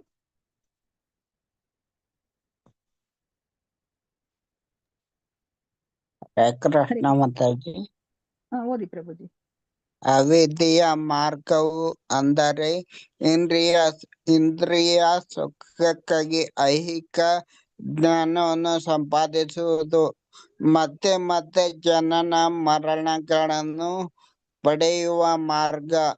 ಜೀವಿಗೆ ಆಧ್ಯಾತ್ಮಿಕ ಅಸ್ತಿತ್ವವಿರುವುದರಿಂದ ಅವನಿಗೆ ಹುಟ್ಟಾಗಲಿ ಸಾವಾಗಲಿ ಇಲ್ಲ. ಹುಟ್ಟು ಸಾವುಗಳು ಆತ್ಮದ ಹೊರ ಹೊದಿಕೆಯಾದ ದೇಹಕ್ಕೆ ಅನ್ವಯವಾಗುತ್ತವೆ. ಸಾವನ್ನು ಬಟ್ಟೆ ಕಳಚುವುದಕ್ಕೂ ಹುಟ್ಟನ್ನು ಬಟ್ಟೆ ತೊಡುವುದಕ್ಕೂ ಹೋಲಿಸಲಾಗಿದೆ. ಅವಿದ್ಯೆಯ ಸಂಸ್ಕಾರದಲ್ಲಿ ಮುಳುಗಿರುವ ಮೂರ್ಖ ವ್ಯಕ್ತಿಗಳು ಈ ಕ್ರೂರ ಪ್ರಕ್ರಿಯೆಯನ್ನು ಅರಿಯರು. ಮಾಯಾಶಕ್ತಿಯ ಸೌಂದರ್ಯಕ್ಕೆ ಮಾರು ಹೋಗಿ ಅವರು ಮತ್ತೆ ಮತ್ತೆ ಅದೇ ವಸ್ತುಗಳನ್ನೇ ಅನುಭವಿಸುತ್ತಾರೆ ಮತ್ತು ಪ್ರಕೃತಿ ನಿಯಮಗಳಿಂದ ಯಾವ ಪಾಠವನ್ನು ಕಲಿಯುವುದಿಲ್ಲ. ಹರೇ ಕೃಷ್ಣ ಮಾತಾಜಿ. ಹರೇ ಕೃಷ್ಣ ಪ್ರಭುಜಿ, ಧನ್ಯವಾದಗಳು. ಸೊ ಇಲ್ಲಿ ನಮ್ಗೆ ಏನನ್ನ ಹೇಳ್ತಾ ಇದ್ರೆ, ಅವಿದ್ಯೆ ಮಾರ್ಗ ಅಂದ್ರೆ ನಾವ್ ಇವಾಗ ಯೂನಿವರ್ಸಿಟಿಗೆ ಹೋಗಿ ಏನನ್ನ ವಿದ್ಯೆಯನ್ನ ಕಲ್ತ್ಕೋತೀವೋ ಅದು ಏನನ್ನ ನಮ್ಗೆ ಮಾಡಿ ಕೊಡುತ್ತೆ, ಈ ದೇಹವನ್ನ ಮಾತ್ರ ಪೋಷಣೆ ಮಾಡ್ಲಿಕ್ಕೆ ಅದು ಸಹಾಯ ಮಾಡುತ್ತೆ ಅಲ್ವಾ. ಅದರಿಂದ ನಮ್ಗೆ ಏನ್ ಸಿಗುತ್ತೆ? ಇಂದ್ರಿಯ ಸುಖ ಸಿಗುತ್ತೆ ಈ ಒಂದು ಅವಿದ್ಯೆಯಿಂದ. ಸೊ ಅದಕ್ಕೆ ನಮ್ಗೆ ಇಲ್ಲಿ ಏನನ್ನ ಹೇಳ್ತಾ ಇದ್ರೆ, ಆದ್ರೆ ನಮ್ಮ ಜೀವಿಗೆ ನಾವೆಲ್ಲರೂ ಸಹ ಆತ್ಮಗಳು, ನಮ್ಗೆ ಶಾಶ್ವತವಾಗಿರುವಂತವ್ರು, ನಮ್ಗೆ ಹುಟ್ಟು ಸಾವು ಇಲ್ಲ. ಆದ್ರೆ ನಮ್ಗೆ ಇದ ಒದಿಕೆ ಏನಿದೆ ಈ ದೇಹ, ಅದಕ್ಕೆ ಹುಟ್ಟು ಸಾವು ಅನ್ನೋದಿದೆ. ಸೊ ಹುಟ್ಟನ್ನ ಇಲ್ಲಿ ಏನಕ್ಕೆ ಹೋಲಿಸ್ತಾ ಇದಾರೆ, ಸಾವನ್ನ ಇದು ಏನಕ್ಕೆ ಹೋಲಿಕೆ ಕೊಡ್ತಾ ಇದಾರೆ ಅಂತಂದ್ರೆ, ಇವಾಗ ನಾವು ಬಟ್ಟೆನ ಕಳಚೋದನ್ನ ಸಾವಿಗೆ ಹೋಲಿಕೆ ಕೊಡ್ತಾ ಇದಾರೆ. ನಾವು ಒಂದು ದೇಹವನ್ನ ಬಿಟ್ಟು ಇನ್ನೊಂದು ಹೊಸ ದೇಹಕ್ಕೆ ಹೋಗ್ತೀವಿ ಅಲ್ವಾ. ಸೊ ಹಳೆಯ ದೇಹ ಬಿಡೋ ಒಂದು ಕ್ರಿಯೆ, ಆ ಸಾವು ಅಂತ ನಾವ್ ಏನ್ ಹೇಳ್ತೀವೋ ಅದನ್ನ ಇಲ್ಲಿ ಬಟ್ಟೆಯನ್ನ ನಾವು ಬದಲಾಯಿಸೋದು ಅಥವಾ ಬಟ್ಟೆಯನ್ನ ಕಳಚೋದಕ್ಕೆ ಇಲ್ಲಿ ಹೋಲಿಕೆಯನ್ನ ಕೊಡ್ತಾ ಇದಾರೆ. ಮತ್ತೆ ಹುಟ್ಟಿಗೆ ಏನನ್ನ ಹೋಲಿಕೆಯನ್ನ ಕೊಡ್ತಾ ಇದಾರೆ, ನಾವ್ ಇನ್ನೊಂದು ಬಟ್ಟೆ ಹಾಕೋತೀವಿ, ಹೊಸ ಬಟ್ಟೆ ಹಾಕೋತೀವಿ. ಅದೇ ತರ ಒಂದು ಹೊಸ ದೇಹವನ್ನ ನಾವು ಪಡ್ಕೋತೀವಿ. ಅದಕ್ಕೆ ಹುಟ್ಟಿಗೆ ಇಲ್ಲಿ ಅದನ್ನ ಹೋಲಿಕೆಯನ್ನ ಇಲ್ಲಿ ಕೊಡ್ತಾ ಇದ್ದಾರೆ. ಸೊ ಇವಾಗ ಈ ಅವಿದ್ಯೆಯಲ್ಲೇ ಮುಳುಗಿರೋರಿಗೆ ಇದೆಲ್ಲ ಯಾವ್ದು ಅರ್ಥ ಆಗಲ್ಲ. ಈ ಪ್ರಕೃತಿಯ ನಿಯಮ ಎಷ್ಟು ಕ್ರೂರವಾಗಿದೆ, ಎಂತವ್ರು ಅವ್ರ ಹತ್ರ ಏನೇ ಒಂದು ಇನ್ಫ್ಲೂಯೆನ್ಸ್ ಇದ್ರೂನು ಸಹ ಅವರು ಈ ಒಂದು ಸಾವಿನ ತಪ್ಪಿಸ್ಕೊಳ್ಲಿಕ್ಕೆ ಆಗೋದಿಲ್ಲ ಅನ್ನೋ ಒಂದು ಏನು ಸತ್ಯನ್ನೇ ಅವರು ಮರ್ತೋಗ್ಬಿಟ್ಟು ಅವರು ಜೀವನವನ್ನ ಅವರು ಮಾಡ್ತಾರೆ ಅಲ್ವಾ. ಸೊ ಅದಕ್ಕೋಸ್ಕರ ಅವರು ತಮ್ಮ ಸುತ್ತಮುತ್ತಲು ಇವಾಗ ಎಷ್ಟೊಂದು ಸಾವಾಗ್ತಾ ಇರುತ್ತೆ ಅಲ್ವಾ. ಮನುಷ್ಯರ ಸಾವಿನ ಜೊತೆ ಇಲ್ಲಿ ಪ್ರಾಣಿಗಳ ಸಾವು, ಪಶು ಪಕ್ಷಿಗಳ ಸಾವು, ಕೀಟಗಳ ಸಾವು, ಇದೆಲ್ಲವನ್ನ ನಾವು ದಿನ ಬೆಳಗಾದ್ರೆ ನಾವು ನೋಡ್ತಾ ಇರ್ತೀವಿ. ಆದ್ರೂ ಸಹ ನಮ್ಮ ಮನಸ್ಥಿತಿ ಏನು, ಅದು ಸತ್ತೋಗಿರ್ಬೋದು ಅಷ್ಟೇನೆ, ಆದ್ರೆ ನಾನು ಶಾಶ್ವತವಾಗಿರ್ತೀನಿ ಅಂತ ಹೇಳ್ಬಿಟ್ಟು ನಾವು ಅದೇ ಒಂದು ಮನಸ್ಥಿತಿಯಲ್ಲಿ ಇರ್ತೀವಿ. ಈ ಒಂದು ಅವಿದ್ಯೆಗೋಸ್ಕರ ನಾವು ಹೋರಾಟ ಮಾಡ್ತಾ ಇರ್ತೀವಿ. ಅದರಿಂದ ಬರುವಂತಹ ಇಂದ್ರಿಯ ಸುಖಕ್ಕೋಸ್ಕರ ನಾವು ಹೋರಾಟವನ್ನ ನಾವು ಮಾಡ್ತಾ ಇರ್ತೀವಿ ಅಲ್ವಾ. ಅದಕ್ಕೆ ನಮ್ಗೆ ಇಲ್ಲಿ ಈಶೋಪನಿಷತ್ತು ಎಚ್ಚರಿಕೆಯನ್ನ ಕೊಡ್ತಾ ಇದೆ ಅಲ್ವಾ. ಸೊ ನೀವು ಹೇಗೆ ಜೀವನವನ್ನ ಮಾಡ್ಬೇಕು, ವಿದ್ಯೆ ಅವಿದ್ಯೆ ಎರಡೂ ಬೇಕು ನೀವು ಅಮರತ್ವವನ್ನ ಪಡಿಲಿಕ್ಕೆ ಅಂತ ಹೇಳ್ಬಿಟ್ಟು ಇಲ್ಲಿ ಹೇಳ್ತಾ ಇದೆ. ಸೊ ಇವಾಗ ನೆಕ್ಸ್ಟ್ ಪ್ಯಾರಾದಲ್ಲಿ ನಮ್ಗೆ ಪ್ರಭುಪಾದ್ರು ಏನ್ ಹೇಳ್ತಾರೆ ಅಂತ ಹೇಳ್ಬಿಟ್ಟು ನೋಡೋಣಂತೆ. ಸೊ ಇವಾಗ ನಮ್ಗೆ ನಾವು ರೋಗಗ್ರಸ್ತರಾಗಿದ್ದೀವಿ ಅಲ್ವಾ. ನಮ್ಗೆ ಇವಾಗ ಜ್ವರ ಬಂದ್ರೆ ನಮ್ಗೆ ಟೆಂಪರೇಚರ್ ಏನಾಗುತ್ತೆ, 98.6 ಗಿನ್ನ ಜಾಸ್ತಿ ಆಗುತ್ತಾ ಕಡಿಮೆ ಆಗುತ್ತಾ ಜ್ವರ ಬಂದಾಗ? ಜಾಸ್ತಿ ಆಗುತ್ತೆ ಮಾತಾಜಿ. ಇವಾಗ ನಾವು ಬುದ್ಧಿವಂತರಾದ್ರೆ ನಾವ್ ಏನ್ ಮಾಡ್ಬೇಕು ಜ್ವರ ಬಂದಾಗ? ನಾರ್ಮಲ್ ಆಗಕ್ಕೆ ಪ್ರಯತ್ನ ಪಡ್ಬೇಕೇ ಹೊರತು ಅಥವಾ ಇನ್ನ ತಾಪಮಾನವನ್ನ ಜಾಸ್ತಿ ಮಾಡ್ಕೋಬೇಕಾ?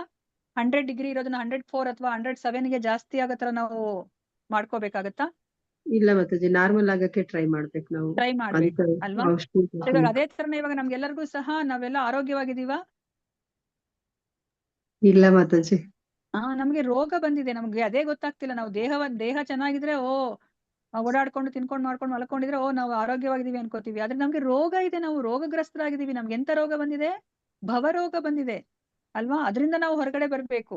ಸೊ ಇವಾಗ ನಾವೇನ್ ಮಾಡ್ಬೇಕು, ಭವರೋಗ ಬಂದಿದೆ, ಅದರಿಂದ ಹೊರಗಡೆ ಬರ್ಬೇಕಂದ್ರೆ ನಾವು ಆ ನಿಜವಾದ ವಿದ್ಯೆಯನ್ನ ಕಲ್ತ್ಕೊಂಡು ನಾವು ನಮ್ಮ ಆ ಒಂದು ತಾಪಮಾನ, ಆ ರೋಗದ ಸ್ಥಿತಿಯಿಂದ ನಾವು ನಾರ್ಮಲ್ಗೆ ಬರ್ಬೇಕು. ಆದ್ರೆ ನಾವಿವಾಗ ಏನ್ ಮಾಡ್ತಾ ಇದೀವಿ, ಆ ಒಂದು ಜಡ ವಿದ್ಯೆಯನ್ನ ಕಲ್ತ್ಕೊಂಡು ನಮ್ಮ ಒಂದು ಆ ರೋಗವನ್ನ ಉಲ್ಬಣ ಮಾಡ್ಕೋತಾ ಇದೀವಿ. ಇನ್ನ ಹೆಚ್ಚು ಇಂದ್ರಿಯ ಸುಖ, ಹೆಚ್ಚು ನಾವು ಈ ಬಂಧನಕ್ಕೆ ಒಳಗಾಗ್ತಾ ಇದೀವಿ ಅಲ್ವಾ.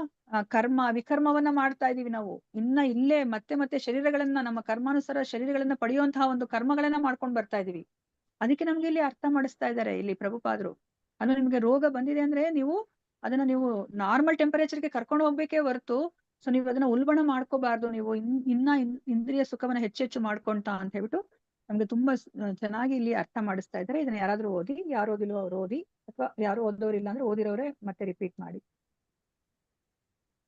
ಬೇಗ ಓದ್ರಿ. 53 ಆಯ್ತು, ಇನ್ನೊಂದ್ 2-3 ಪ್ಯಾರಾ ಇದೆ, ಮುಗಿಸ್ಬಿಡ್ತೀನಿ ಇವತ್ತಿಲ್ಲ ಅಂದ್ರೆ ಮತ್ತೆ ನಾಳೆಗೆ ಅದು ಶಿಫ್ಟ್ ಆಗ್ಬಿಡತ್ತೆ. ಹರೇ ಕೃಷ್ಣ ಮಾತಾಜಿ.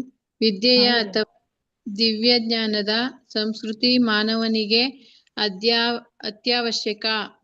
ರೋಗಗ್ರಸ್ತ ಐಹಿಕ ಪರಿಸ್ಥಿತಿಯಲ್ಲಿ ಇಂದ್ರಿಯ ಸುಖವನ್ನು ಸಾಧ್ಯವಾದಷ್ಟು ಕಡಿಮೆ ಮಾಡಬೇಕು. ಈ ದೈಹಿಕ ಸ್ಥಿತಿಯಲ್ಲಿ ಅನಿರ್ಬಂಧಿತವಾದ ಇಂದ್ರಿಯ ಸುಖ, ಅಜ್ಞಾನ ಮತ್ತು ಮರಣಗಳ ಮಾರ್ಗ. ಜೀವಿಗಳು ಆಧ್ಯಾತ್ಮಿಕ ಜ್ಞಾನರಹಿತರಲ್ಲ. ಪ್ರತಿಯೊಂದು ಜೀವಿಗೂ ತನ್ನ ಮೂಲಭೂತವಾದ ಆಧ್ಯಾತ್ಮಿಕ ರೂಪದಲ್ಲಿ ಎಲ್ಲ ಜ್ಞಾನವೂ ಇದೆ. ಈಗ ಅದು ದೇಹ ಮತ್ತು ಮನಸ್ಸುಗಳಿಂದ ಆಚ್ಛಾದಿತವಾಗಿ ಭೌತ ರೂಪದ್ದಾಗಿದೆ. ಐಹಿಕ ಬುದ್ಧಿಯ ಚಟುವಟಿಕೆಗಳ ಆಧ್ಯಾತ್ಮಿಕ ಲೀಲೆಗಳ ವಿಕೃತ ಪ್ರತಿಬಿಂಬಗಳು. ಚೇತನಾತ್ಮವು ಅದರ ರೋಗಗ್ರಸ್ತ ಸ್ಥಿತಿಯಲ್ಲಿ ಭೌತಿಕ ಹೊದಿಕೆಯಡಿಯಲ್ಲಿ ಐಹಿಕ ಕಾರ್ಯಚಟುವಟಿಕೆಗಳಲ್ಲಿ ತೊಡಗಿರುತ್ತದೆ. ನಿಜವಾದ ಇಂದ್ರಿಯ ಸುಖ ಲಭ್ಯವಾಗುವುದು ಐಹಿಕ ಸುಖವಾದ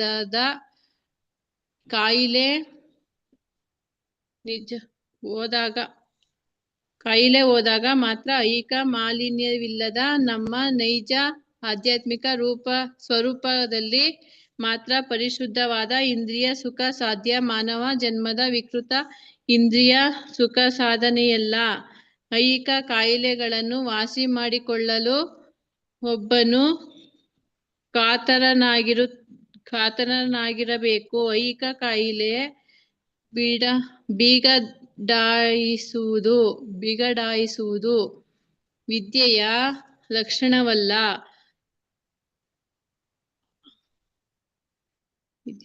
ಅದು ಅವಿದ್ಯೆಯ ಅಜ್ಞಾನದ ಲಕ್ಷಣ. ದೇಹಾರೋಗ್ಯ ಸರಿಯೋದಾಗ ಜ್ವರವು 105 ಡಿಗ್ರಿಯಿಂದ 107 ಡಿಗ್ರಿಗೆ ಏರಬಾರದು. ನಾರ್ಮಲ್ ಸಹಜ ತಾಪಮಾನ 98.6ಕ್ಕೆ ಇಳಿಯಬೇಕು. ಅದು ಮಾನವ ಜನ್ಮದ ಗುರಿಯಾಗಿರಬೇಕು. ಐಹಿಕ ನಾಗರಿಕತೆಯ ಆಧುನಿಕ ಪ್ರವೃತ್ತಿಯು ಐಹಿಕ ಪರಿಸ್ಥಿತಿಯ ಜ್ವರ ತಾಪವನ್ನು ಹೆಚ್ಚಿಸುವುದೇ ಆಗಿದೆ. ಇದು ಪರಮಾಣು ಶಕ್ತಿಯ ರೂಪದಲ್ಲಿ 107 ಡಿಗ್ರಿಯನ್ನು ತಲುಪಿದೆ. ಈ ಮಧ್ಯೆ ಮೂರ್ಖ ರಾಜಕಾರಣಿಗಳು ಯಾವುದೇ ಕ್ಷಣದಲ್ಲಾದರೂ ಈ ಜಗತ್ತು ನಾಶವಾಗಬಹುದು ಎಂದು ಬೊಬ್ಬೆ ಹಾಕುತ್ತಿದ್ದಾರೆ. ಇದು ಐಹಿಕ ಜ್ಞಾನದ ಪ್ರಗತಿಯ ಫಲ ಮತ್ತು ಅತ್ಯಂತ ಮುಖ್ಯ ಜೀವನ ವಿಧಾನವಾದ ಆಧ್ಯಾತ್ಮಿಕ ಜ್ಞಾನದ ಸಂಸ್ಕಾರವನ್ನು ಮರೆತದ್ದರ ಫಲ. ಸಾವಿಗೆ ನಮ್ಮನ್ನೊಯ್ಯುವ ಈ ಅಪಾಯಕಾರಿ ಮಾರ್ಗವನ್ನು ಅನುಸರಿಸಬಾರದೆಂದು ಇಲ್ಲಿ ಈಶೋಪನಿಷತ್ ಎಚ್ಚರಿಕೆ ನೀಡುತ್ತದೆ. ಬದಲಿಗೆ ಮೃತ್ಯುವಿನ ಕ್ರೂರ ಹಸ್ತಗಳಿಂದ ನಾವು ಬಿಡುಗಡೆ ಹೊಂದಲು ಆಧ್ಯಾತ್ಮಿಕ ಜ್ಞಾನದ ಸಂಸ್ಕಾರವನ್ನು ಬೆಳೆಸಿಕೊಳ್ಳಬೇಕು. ಹರೇ ಕೃಷ್ಣ ಮಾತಾಜಿ. ಹರೇ ಕೃಷ್ಣ ಮಾತಾಜಿ. ಸೊ ಇಲ್ಲಿ ನಮ್ಗೆ ಮುಖ್ಯವಾಗಿ ಏನನ್ನ ಹೇಳ್ತಾ ಇದಾರೆ, ನಾವು ಜ್ವರ ಬಂದಾಗ ನಾವು ಅದನ್ನ ನಾರ್ಮಲ್ಗೆ ತಗೊಂಡು ಹೋಗ್ಲಿಕ್ಕೆ ನಾವು ಪ್ರಯತ್ನವನ್ನ ಪಡ್ಬೇಕೇ ಹೊರತು ನಾವು ಜ್ವರವನ್ನ ಜಾಸ್ತಿ ಮಾಡ್ಕೊಂಡು ಹೋಗ್ಬಾರ್ದು. 100 ಇರೋದನ್ನ 105 107 ತನಕ ಹೋಗಿ ನಮ್ಮ ಮೃತ್ಯುವನ್ನ ನಾವೇ ತಂದ್ಕೊಡುದು ಅಲ್ವಾ. ಸೊ ಇವಾಗ ನಮ್ಮ ಅವಿದ್ಯೆಯಿಂದ ನಮ್ಗೆ ಏನಾಗ್ತಿದೆ, ನಾವು ಹೆಚ್ಚು ಇಂದ್ರಿಯ ಸುಖಗಳನ್ನ ನಾವು ಮಾಡೋದ್ರಿಂದ ನಾವು ಹೆಚ್ಚು ಪಾಪದ ಕಾರ್ಯಗಳನ್ನ ಮಾಡಕ್ಕೂ ಸಹ ನಮ್ಗೆ ಅದು ಕರ್ಕೊಂಡು ಹೋಗುತ್ತೆ ಅಲ್ವಾ. ಸೊ ಅದಕ್ಕೋಸ್ಕರ ನಮ್ಗೆ ಇಲ್ಲಿ ಅರ್ಥ ಮಾಡಿಸ್ತಾ ಇದ್ದಾರೆ. ನಾವಿವಾಗ ಆಧ್ಯಾತ್ಮಿಕ ಜ್ಞಾನವನ್ನ ನಾವು ಆಧ್ಯಾತ್ಮಿಕ ಜೀವಿಗಳು, ನಾವು ನಮ್ಮ ಸ್ಥಾನವನ್ನ ನಾವು ಮರ್ತಿದೀವಿ. ಅದಕ್ಕೆ ನಾವಿವಾಗ ಈ ಒಂದು ಮಾಯೆಗೆ ಒಳಗಾಗಿ ನಮ್ಮನ್ನ ನಾವು ಏನು ನಾರ್ಮಲ್ಗೆ ತಗೊಂಡು ಬರೋ ಬದಲು ನಾವು ಇನ್ನ ಜ್ವರವನ್ನ ಉಲ್ಬಣ ಮಾಡ್ಕೊಂಡು ಅಥವಾ ನಮ್ಮ ಆ ಭವರೋಗವನ್ನ ಜಾಸ್ತಿ ಮಾಡ್ಕೊಂತಾ ಹೋಗ್ತಾ ಇದೀವಿ. ಅದಕ್ಕೋಸ್ಕರ ನೀವು ಏನನ್ನ ಮಾಡ್ಬೇಕು, ನೀವು ಈ ಒಂದು ಅಪಾಯಕಾರಿ ಮಾರ್ಗವನ್ನ ನೀವು ಅನುಸರಿಸಬಾರ್ದು ಅಂತ ನಮ್ಗೆ ಇಲ್ಲಿ ಈಶೋಪನಿಷತ್ತು ಎಚ್ಚರಿಕೆ ಕೊಡ್ತಾ ಇದೆ. ಸೊ ನೀವು ಆ ಅವಿದ್ಯೆಗೆ ನೀವು ಹೆಚ್ಚನ್ನ ನೀವು ಒತ್ತು ಕೊಡಬಾರ್ದು. ಈ ಜಡ ವಿದ್ಯೆಗೆ ನೀವು ಹೆಚ್ಚು ಒತ್ತಡ ಕೊಡಬಾರ್ದು. ಅದ್ರ ಬದಲು ನಾವು ಈ ಮೃತ್ಯುವಿನ ಕ್ರೂರ ಹಸ್ತಗಳಿಂದ ನಾವು ಬಿಡುಗಡೆ ಹೊಂದಬೇಕು ಅಂತಂದ್ರೆ ನಾವು ಈ ಆಧ್ಯಾತ್ಮಿಕ ಜ್ಞಾನವನ್ನ ನಾವು ಪಡ್ಕೋಬೇಕು ಅಂತ ಹೇಳ್ಬಿಟ್ಟು ನಮ್ಗೆ ಇಲ್ಲಿ ಆ ಆಧ್ಯಾತ್ಮಿಕ ಜ್ಞಾನದ ಮಹತ್ವವನ್ನ ನಮ್ಗೆ ಇಲ್ಲಿ ಆ ಜ್ವರದ ಒಂದು ಎಕ್ಸಾಂಪಲ್ ಇಂದ ನಮಗೆ ಪ್ರಭುಪಾದರು ಅರ್ಥ ಮಾಡಿಸ್ತಾ ಇದ್ದಾರೆ. ಹರೇ ಕೃಷ್ಣ. ಯಾರೋ ಒಂದ್ ಸ್ವಲ್ಪ ಬೇಗ ಓದ್ತೀರಾ? ಅವ್ರು ಓದಿ, ಯಾಕಂದ್ರೆ 9 ಗಂಟೆಗೆ ನಾನು ಸ್ಟಾಪ್ ಮಾಡ್ಬೇಕು. ಅದಕ್ಕೋಸ್ಕರ ಹರೇ ಕೃಷ್ಣ. ಅಂದರೆ ದೇಹಧಾರಣೆಗೆ ಬೇಕಾದ ಎಲ್ಲಾ ಚಟುವಟಿಕೆಗಳನ್ನು ನಿಲ್ಲಿಸಿ ಬಿಡಬೇಕೆಂದು ಅರ್ಥವಲ್ಲ. ಚಟುವಟಿಕೆಗಳನ್ನು ನಿಲ್ಲಿಸುವ ಪ್ರಶ್ನೆಯೇ ಇಲ್ಲ. ಒಂದು ಕಾಯಿಲೆಯನ್ನು ವಾಸಿ ಮಾಡುವಾಗ ದೇಹ ತಾಪವನ್ನು ಪೂರ್ತಿಯಾಗಿ ಇಳಿಸಿಬಿಡುವ ಪ್ರಶ್ನೆಯೇ ಇಲ್ಲವೆಂಬಂತೆ ಇದ್ದುದರಲ್ಲಿ ತೃಪ್ತಿ ಪಡಬೇಕು ಎಂಬುದು ಸರಿಯಾದ ಮಾತು. ಆಧ್ಯಾತ್ಮಿಕ ಜ್ಞಾನದ ಸಂಪಾದನೆಗೆ ಈ ದೇಹ ಮತ್ತು ಮನಸ್ಸುಗಳು ಅವಶ್ಯಕ. ಆದ್ದರಿಂದ ನಾವು ಗುರಿ ತಲುಪಬೇಕಾದರೆ ದೇಹ ಮನಸ್ಸುಗಳನ್ನು ಸುಸ್ಥಿತಿಯಲ್ಲಿ ಇಟ್ಟುಕೊಳ್ಳುವುದು ಅವಶ್ಯಕ. ದೇಹದ ತಾಪವನ್ನು ನಾರ್ಮಲ್ ತಾಪವಾದ 98.6 ಡಿಗ್ರಿಗಳಲ್ಲಿಟ್ಟುಕೊಳ್ಳಬೇಕು. ಭಾರತದ ಮಹರ್ಷಿಗಳು, ಸಂತರು ಆಧ್ಯಾತ್ಮಿಕ ಹಾಗೂ ಲೌಕಿಕ ಜ್ಞಾನದ ಸಮತೋಲನದಿಂದ ಇದನ್ನು ಸಾಧಿಸಲು ಪ್ರಯತ್ನಿಸಿದ್ದಾರೆ. ಅವರು ಮಾನವ ಬುದ್ಧಿಯನ್ನು ರೋಗಗ್ರಸ್ತವಾದ ಇಂದ್ರಿಯ ಸುಖಕ್ಕೆ ಬಳಕೆಯಾಗಲು ಎಂದೂ ಬಿಟ್ಟಿಲ್ಲ. ಹರೇ ಕೃಷ್ಣ ಮಾತಾಜಿ. ಹರೇ ಕೃಷ್ಣ ಮಾತಾಜಿ. ಅಲ್ವಾ ನೋಡಿ, ಇದು ಎಷ್ಟು ಚೆನ್ನಾಗಿ ನಮ್ಗೆ ಅರ್ಥ ಮಾಡಿಸ್ತಾ ಇದ್ದಾರೆ ಇಲ್ಲಿ ಪ್ರಭುಪಾದರು. ಸೊ ಇವಾಗ ಹರೇ ಕೃಷ್ಣ ಮಾತಾಜಿ. ಮಾತಾಜಿ ಅಟೆಂಡೆನ್ಸ್ ಲಿಂಕ್ ಹಾಕಿದ್ದೇನೆ, ಎಲ್ಲರ ಅಟೆಂಡೆನ್ಸ್ ಹಾಕಿ. ಹರೇ ಕೃಷ್ಣ ಮಾತಾಜಿ. ಧನ್ಯವಾದಗಳು ಮಾತಾಜಿ. ಧನ್ಯವಾದಗಳು ನಾಗವೇಣಿ ಮಾತಾಜಿ. ನಿಮ್ಗೆ ಎಷ್ಟು ಥ್ಯಾಂಕ್ಸ್ ಹೇಳಿದ್ರೆ ಕಡಿಮೆನೆ ಮಾತಾಜಿ. ಎಲ್ಲರಿಗೂ ಫೋನ್ ಮಾಡ್ತೀರಾ, ಅಟೆಂಡೆನ್ಸ್ ಲಿಂಕ್ ಹಾಕ್ತಾ ಇದೀರಾ. Thank you so much Mataji. Hare Krishna. So ಇಲ್ಲಿ ಏನನ್ನ ಹೇಳ್ತಾ ಇದಾರೆ, ನಾವ್ ಇವಾಗ ನಾರ್ಮಲ್ ಆಗೋದು ಅಂತಂದ್ರೆ ಟೆಂಪರೇಚರ್ ಇಲ್ದಲೇ ಇದ್ದಂಗೆ, ದೇಹಕ್ಕೆ ಒಂದು ತಾಪಮಾನನೇ ಇಲ್ದಲೇ ಇರೋಂತ ಸ್ಥಿತಿಗೆ ಕರ್ಕೊಂಡು ಹೋಗೋದು ಅಂತ ಅಲ್ಲ ಅಲ್ವಾ. ಸೊ ಅಂದ್ರೆ ನಾವಿಲ್ಲಿ ಕಾಯಿಲೆ ವಾಸಿ ಮಾಡೋ ಸ್ಥಿತಿ ಅಂತಂದ್ರೆ ಏನು ಅರ್ಥ. ಸೊ ನಾವು ಆ ಒಂದು ನಾರ್ಮಲ್ ಲೆವೆಲ್ಗೆ ನಾವು ಅದನ್ನ ತಗೊಂಡ್ ಬರ್ಬೇಕು ಅಂತ ಹೇಳ್ಬಿಟ್ಟು ನಮ್ಗೆ ಇಲ್ಲಿ ಅರ್ಥ ಮಾಡಿಸ್ತಾ ಇದ್ದಾರೆ. ಸೊ ಇವಾಗ ನಮ್ಮ ಗುರಿ ಏನು, ಅದು ನಾವು ಈ ಒಂದು ಅಂದ್ರೆ ದೇಹನೇ ಇಲ್ದಲೇ ಇರೋ ತರ ಮಾಡ್ಕೊಳೋದಲ್ಲ. ಈ ದೇಹ ಇದ್ರೇನೆ ಅಷ್ಟೇ ನಾವು ಇಲ್ಲಿ ಆಧ್ಯಾತ್ಮಿಕ ಒಂದು ಸಾಧನೆ ಮಾಡ್ಲಿಕ್ಕೆ ಸಾಧ್ಯ. ಅಲ್ಲ ನೋಡಿ, ಅಕಸ್ಮಾತ್ ನಮ್ಗೆ ಏನು ಹೊಟ್ಟೆ ಹಸಿತಾ ಇದೆ ಅಂದ್ರೂ ಸಹ ನಮ್ಗೆ ಈ ಭಗವದ್ಗೀತೆ ಕೇಳಿಸ್ಕೊಳ್ಲಿಕ್ಕೆ ಆಗೋದಿಲ್ಲ, ಈಶೋಪನಿಷತ್ ಕೇಳಿಸ್ಕೊಳ್ಲಿಕ್ಕೆ ಆಗೋದಿಲ್ಲ ಅಲ್ವಾ. ಯಾಕಂದ್ರೆ ನಾವು ಈ ಒಂದು ದೇಹದಲ್ಲಿ ವಾಸ ಮಾಡ್ತಾ ಇದೀವಿ. ನಮ್ಗೊಂದು ತಲೆನೋವು ಬಂದ್ರೂ ಅಷ್ಟೇನೆ, ನಮ್ಗೆ ಏನನ್ನು ನಾವು ಆಧ್ಯಾತ್ಮಿಕ ಜ್ಞಾನ ನಮ್ಗೆ ಗೊತ್ತಿದೆ ಇದು ಒಳ್ಳೇದು ಅಂದ್ರೂ ಸಹ ನಾವು ಮಾಡ್ಲಿಕ್ಕೆ ಆಗೋದಿಲ್ಲ. ದೇಹ ಸುಸ್ಥಿತಿಯಲ್ಲಿ ಇದ್ರೆ ಅಷ್ಟೇನೆ ನಾವು ಈ ದೇಹವನ್ನ ಉಪಯೋಗಿಸ್ಕೊಂಡು ನಾವು ಭಗವಂತನ ಲೋಕಕ್ಕೆ ಹೋಗ್ಬೇಕು ಅಲ್ವಾ. ಸೊ ಅದಕ್ಕೆ ಇವಾಗ ಇದು ಅಂದ್ರೆ ಗುಡ್ ಯೂಸ್ ಆಫ್ ಒಂದು ಬ್ಯಾಡ್ ಬಾರ್ಗೈನ್ ಅಲ್ವಾ, ಪ್ರಾಪರ್ ಯೂಸ್ ಆಫ್ ಒಂದು ಬ್ಯಾಡ್ ಬಾರ್ಗೈನ್. ಹೌದು, ನಮ್ಗೆ ದೇಹ ಸಿಕ್ಬಿಟ್ಟಿದೆ, ಆದ್ರೆ ಆ ದೇಹವನ್ನೇ ನಾವು ಉಪಯೋಗಿಸ್ಕೊಂಡು ನಾವು ಇವಾಗ ಭಗವಂತನ ಲೋಕಕ್ಕೆ ಹೋಗುವಂತಹ ಒಂದು ಜ್ಞಾನ ನಮ್ಗೆ ಇರ್ಬೇಕು ಅಂತ ಹೇಳ್ಬಿಟ್ಟು ನಮ್ಗೆ ಇಲ್ಲಿ ಹೇಳ್ತಾ ಇದ್ದಾರೆ. ಹರೇ ಕೃಷ್ಣ ಮಾತಾಜಿ. ನೆಕ್ಸ್ಟ್ ಓದಿ. ಹರೇ ಕೃಷ್ಣ. ಓದ್ಲಾ ಮಾತಾಜಿ? ಹಾ, ಇಂದ್ರಿಯ ಸುಖದತ್ತ ಹೋಲುವ ಮಾನವ ಚಟುವಟಿಕೆಗಳನ್ನು ವೇದಗಳಲ್ಲಿ ಮೋಕ್ಷ ತತ್ವಗಳ ಮೂಲಕ ನಿಯಂತ್ರಿಸಲಾಗಿದೆ. ಈ ಪದ್ಧತಿಯು ಧರ್ಮ, ಅರ್ಥ, ಕಾಮ ಮತ್ತು ಮೋಕ್ಷಗಳನ್ನು ಬಳಸುತ್ತದೆ. ಆದರೆ ಈಗ ಜನರಿಗೆ ಧರ್ಮದಲ್ಲಾಗಲಿ ಮೋಕ್ಷದಲ್ಲಾಗಲಿ ಆಸಕ್ತಿ ಇಲ್ಲ. ಅವರಿಗೆ ಜೀವನದಲ್ಲಿರುವ ಏಕೈಕ ಗುರಿ ಎಂದರೆ ಇಂದ್ರಿಯ ಸುಖ. ಈ ಗುರಿ ಸಾಧನೆಗಾಗಿ ಅವರು ದುಡ್ಡು ಮಾಡುವ ಯೋಜನೆಗಳನ್ನು ಹಾಕುತ್ತಾರೆ. ಧರ್ಮವು ಇಂದ್ರಿಯ ಸುಖಕ್ಕೆ ಅವಶ್ಯಕವಾದ ಧನಾರ್ಜನೆಗೆ ನೆರವಾಗುವುದರಿಂದ ಅದನ್ನು ಮುಂದುವರಿಸಿಕೊಂಡು ಹೋಗಬೇಕೆಂದು ವಿವೇಕಿಗಳು ಭಾವಿಸುತ್ತಾರೆ. ಹೀಗೆ ಮರಣಾನಂತರ ಸ್ವರ್ಗದಲ್ಲಿ ಇನ್ನಷ್ಟು ಇಂದ್ರಿಯ ಸುಖವನ್ನು ಅನುಭವಿಸಲು ಇನ್ಯಾವುದೋ ಧಾರ್ಮಿಕ ಆಚರಣೆಗಳಿವೆ. ಆದರೆ ಇದು ಮೋಕ್ಷದ ಉದ್ದೇಶವಲ್ಲ. ಧರ್ಮ ಮಾರ್ಗ ಇರುವುದು ಮೋಕ್ಷಕ್ಕಾಗಿ. ದೇಹವನ್ನು ಗಟ್ಟಿಮುಟ್ಟಾಗಿ ಆರೋಗ್ಯವಾಗಿ ಇಟ್ಟುಕೊಳ್ಳಲು ದುಡ್ಡು ಮಾಡಬೇಕು. ಮಾನವ ಜೀವನದ ಗುರಿಯಾದ ವಿದ್ಯೆಯನ್ನು, ನಿಜವಾದ ಜ್ಞಾನವನ್ನು ಅರಿಯಲು ಮಾನವನು ದೋಷರಹಿತವಾದ ಮನಸ್ಸನ್ನಿಟ್ಟುಕೊಂಡು ಆರೋಗ್ಯಕರ ಜೀವನವನ್ನು ಸಾಗಿಸಬೇಕು. ಈ ಮಾನವ ಜನ್ಮವಿರುವುದು ಕತ್ತೆಯ ಹಾಗೆ ದುಡಿಯಲು ಅಲ್ಲ, ಇಂದ್ರಿಯ ಸುಖಕ್ಕಾಗಿ ಅವಿದ್ಯೆಯನ್ನು ಬಳಸಿಕೊಳ್ಳಲು ಅಲ್ಲ. ಹರೇ ಕೃಷ್ಣ ಮಾತಾಜಿ. ಹರೇ ಕೃಷ್ಣ ಮಾತಾಜಿ. ಧನ್ಯವಾದಗಳು. ಅಲ್ವಾ ನೋಡಿ, ಇಲ್ಲಿ ನಮ್ಗೆ ಏನನ್ನ ಹೇಳ್ತಾ ಇದ್ದಾರೆ. ಸೊ ನಮ್ಗೆ ಇಲ್ಲಿ ಭಗವಂತ ವೇದಗಳನ್ನು ಕೊಟ್ಟಿದ್ದಾರೆ ನಮ್ಗೆ. ಧರ್ಮ, ಅರ್ಥ, ಕಾಮ, ಮೋಕ್ಷ. ಹೌದು, ನೀವು ಹೇಗೋ ಆಸೆ ಪಟ್ರಿ, ಇಲ್ಲಿ ನನ್ನನ್ನ ಬಿಟ್ಟು ನೀವು ಸ್ವತಂತ್ರವಾಗಿ ಸಂತೋಷವಾಗಿರ್ಬೇಕು ಅಂತ ಹೇಳ್ಬಿಟ್ಟು ನೀವು ಪ್ರಯತ್ನ ಪಟ್ರಿ, ಅಂದ್ರೆ ಇಚ್ಛೆಯನ್ನ ಪಟ್ರಿ. ಅದಕ್ಕೋಸ್ಕರ ಭಗವಂತ ಈ ಭೌತಿಕ ಪ್ರಪಂಚನ ಸೃಷ್ಟಿ ಮಾಡಿಕೊಟ್ರು. ಆದ್ರೆ ಇಲ್ಲಿ ನಾವು ಹೇಗೆ ಜೀವನವನ್ನ ಮಾಡ್ಬೇಕು ಅನ್ನೋದಕ್ಕೂ ಸಹ ಭಗವಂತ ವೇದಗಳನ್ನ ಕೊಟ್ರು. ಅದರಲ್ಲಿ ಧರ್ಮಯುತವಾಗಿ ನೀವು ಜೀವನ ಮಾಡ್ತಾ, ಅರ್ಥ, ಹಣವನ್ನ ಸಂಪಾದನೆ ಮಾಡಿ, ಕಾಮನೆ, ಧರ್ಮ, ಅರ್ಥ, ಕಾಮ, ನಿಮ್ಮ ಎಲ್ಲ ಕಾಮನೆಗಳನ್ನ ತೀರಿಸ್ಕೊಳ್ಳಿ. ಆಮೇಲೆ ನೀವು ಮೋಕ್ಷದ ಕಡೆಗೆ ನೀವು ಮನಸ್ಸನ್ನ ಮಾಡ್ಬೇಕು ನೀವು ಅಂತ ನಮ್ಗೆ ಕೊಟ್ಟಿದ್ದಾರೆ. ಆದ್ರೆ ನಾವೇನ್ ಮಾಡ್ತಾ ಇದೀವಿ, ಇದ್ರ ಬಗ್ಗೆನೂ ಸಹ ನಾವು ಯೋಚನೆ ಮಾಡ್ತಾ ಇಲ್ಲ. ಧರ್ಮ, ಅರ್ಥ, ಕಾಮ, ಮೋಕ್ಷದ ಬಗ್ಗೆ ನಾವು ಯೋಚನೆ ಮಾಡ್ತಾ ಇಲ್ಲ. ನಮ್ಗೆ ಏನ್ ಬೇಕು? ಅರ್ಥ ಕಾಮ ಅಷ್ಟೇ. ಅರ್ಥ ಏನಕ್ ಬೇಕು? ಅರ್ಥ ನಮ್ಗೆ ಗೊತ್ತಾಗೋಗ್ಬಿಟ್ಟಿದೆ. ಹಣ ಹೆಚ್ಚಿದ್ರೆ ಅಷ್ಟೇ ನಮ್ಗೆ ಇಂದ್ರಿಯ ಸುಖ ಹೆಚ್ಚೆಚ್ಚು ಅಂತ ಹೇಳ್ಬಿಟ್ಟು. ಅಕಸ್ಮಾತ್ ತೀರಾ ನಾವು ಒಂದ್ ಹೆಜ್ಜೆ ಮುಂದೆ ಹೋಗಿ ವೇದಗಳನ್ನು ನಾವು ಉಪಯೋಗಿಸ್ಕೊಂಡ್ರು ಸಹ ಯಾವ ತರ ಉಪಯೋಗಿಸ್ಕೋತೀವಿ? ಆ ವೇದಗಳಲ್ಲಿ ಇರುವಂತಹ ಆ ಒಂದು ಯಜ್ಞ ಯಾಗಾದಿಗಳನ್ನ ಮಾಡ್ತೀವಿ. ಏನಕ್ ಮಾಡ್ತೀವಿ? ಅದನ್ನು ಸಹ ಭಗವಂತನ ಸಂತೋಷಕ್ಕೋಸ್ಕರ ಅಲ್ಲ. ಯಜ್ಞ ಯಾಗಾದಿಗಳನ್ನ ನಾವು ಭಗವಂತನ ಸಂತೋಷಕ್ಕೆ ಮಾಡ್ಬೇಕು. ಆದ್ರೆ ಯಜ್ಞ ಯಾಗಾದಿಗಳನ್ನ ನಾವ್ ಇಲ್ಲಿ ಏನಕ್ಕೆ ಮಾಡ್ತಾ ಇದೀವಿ?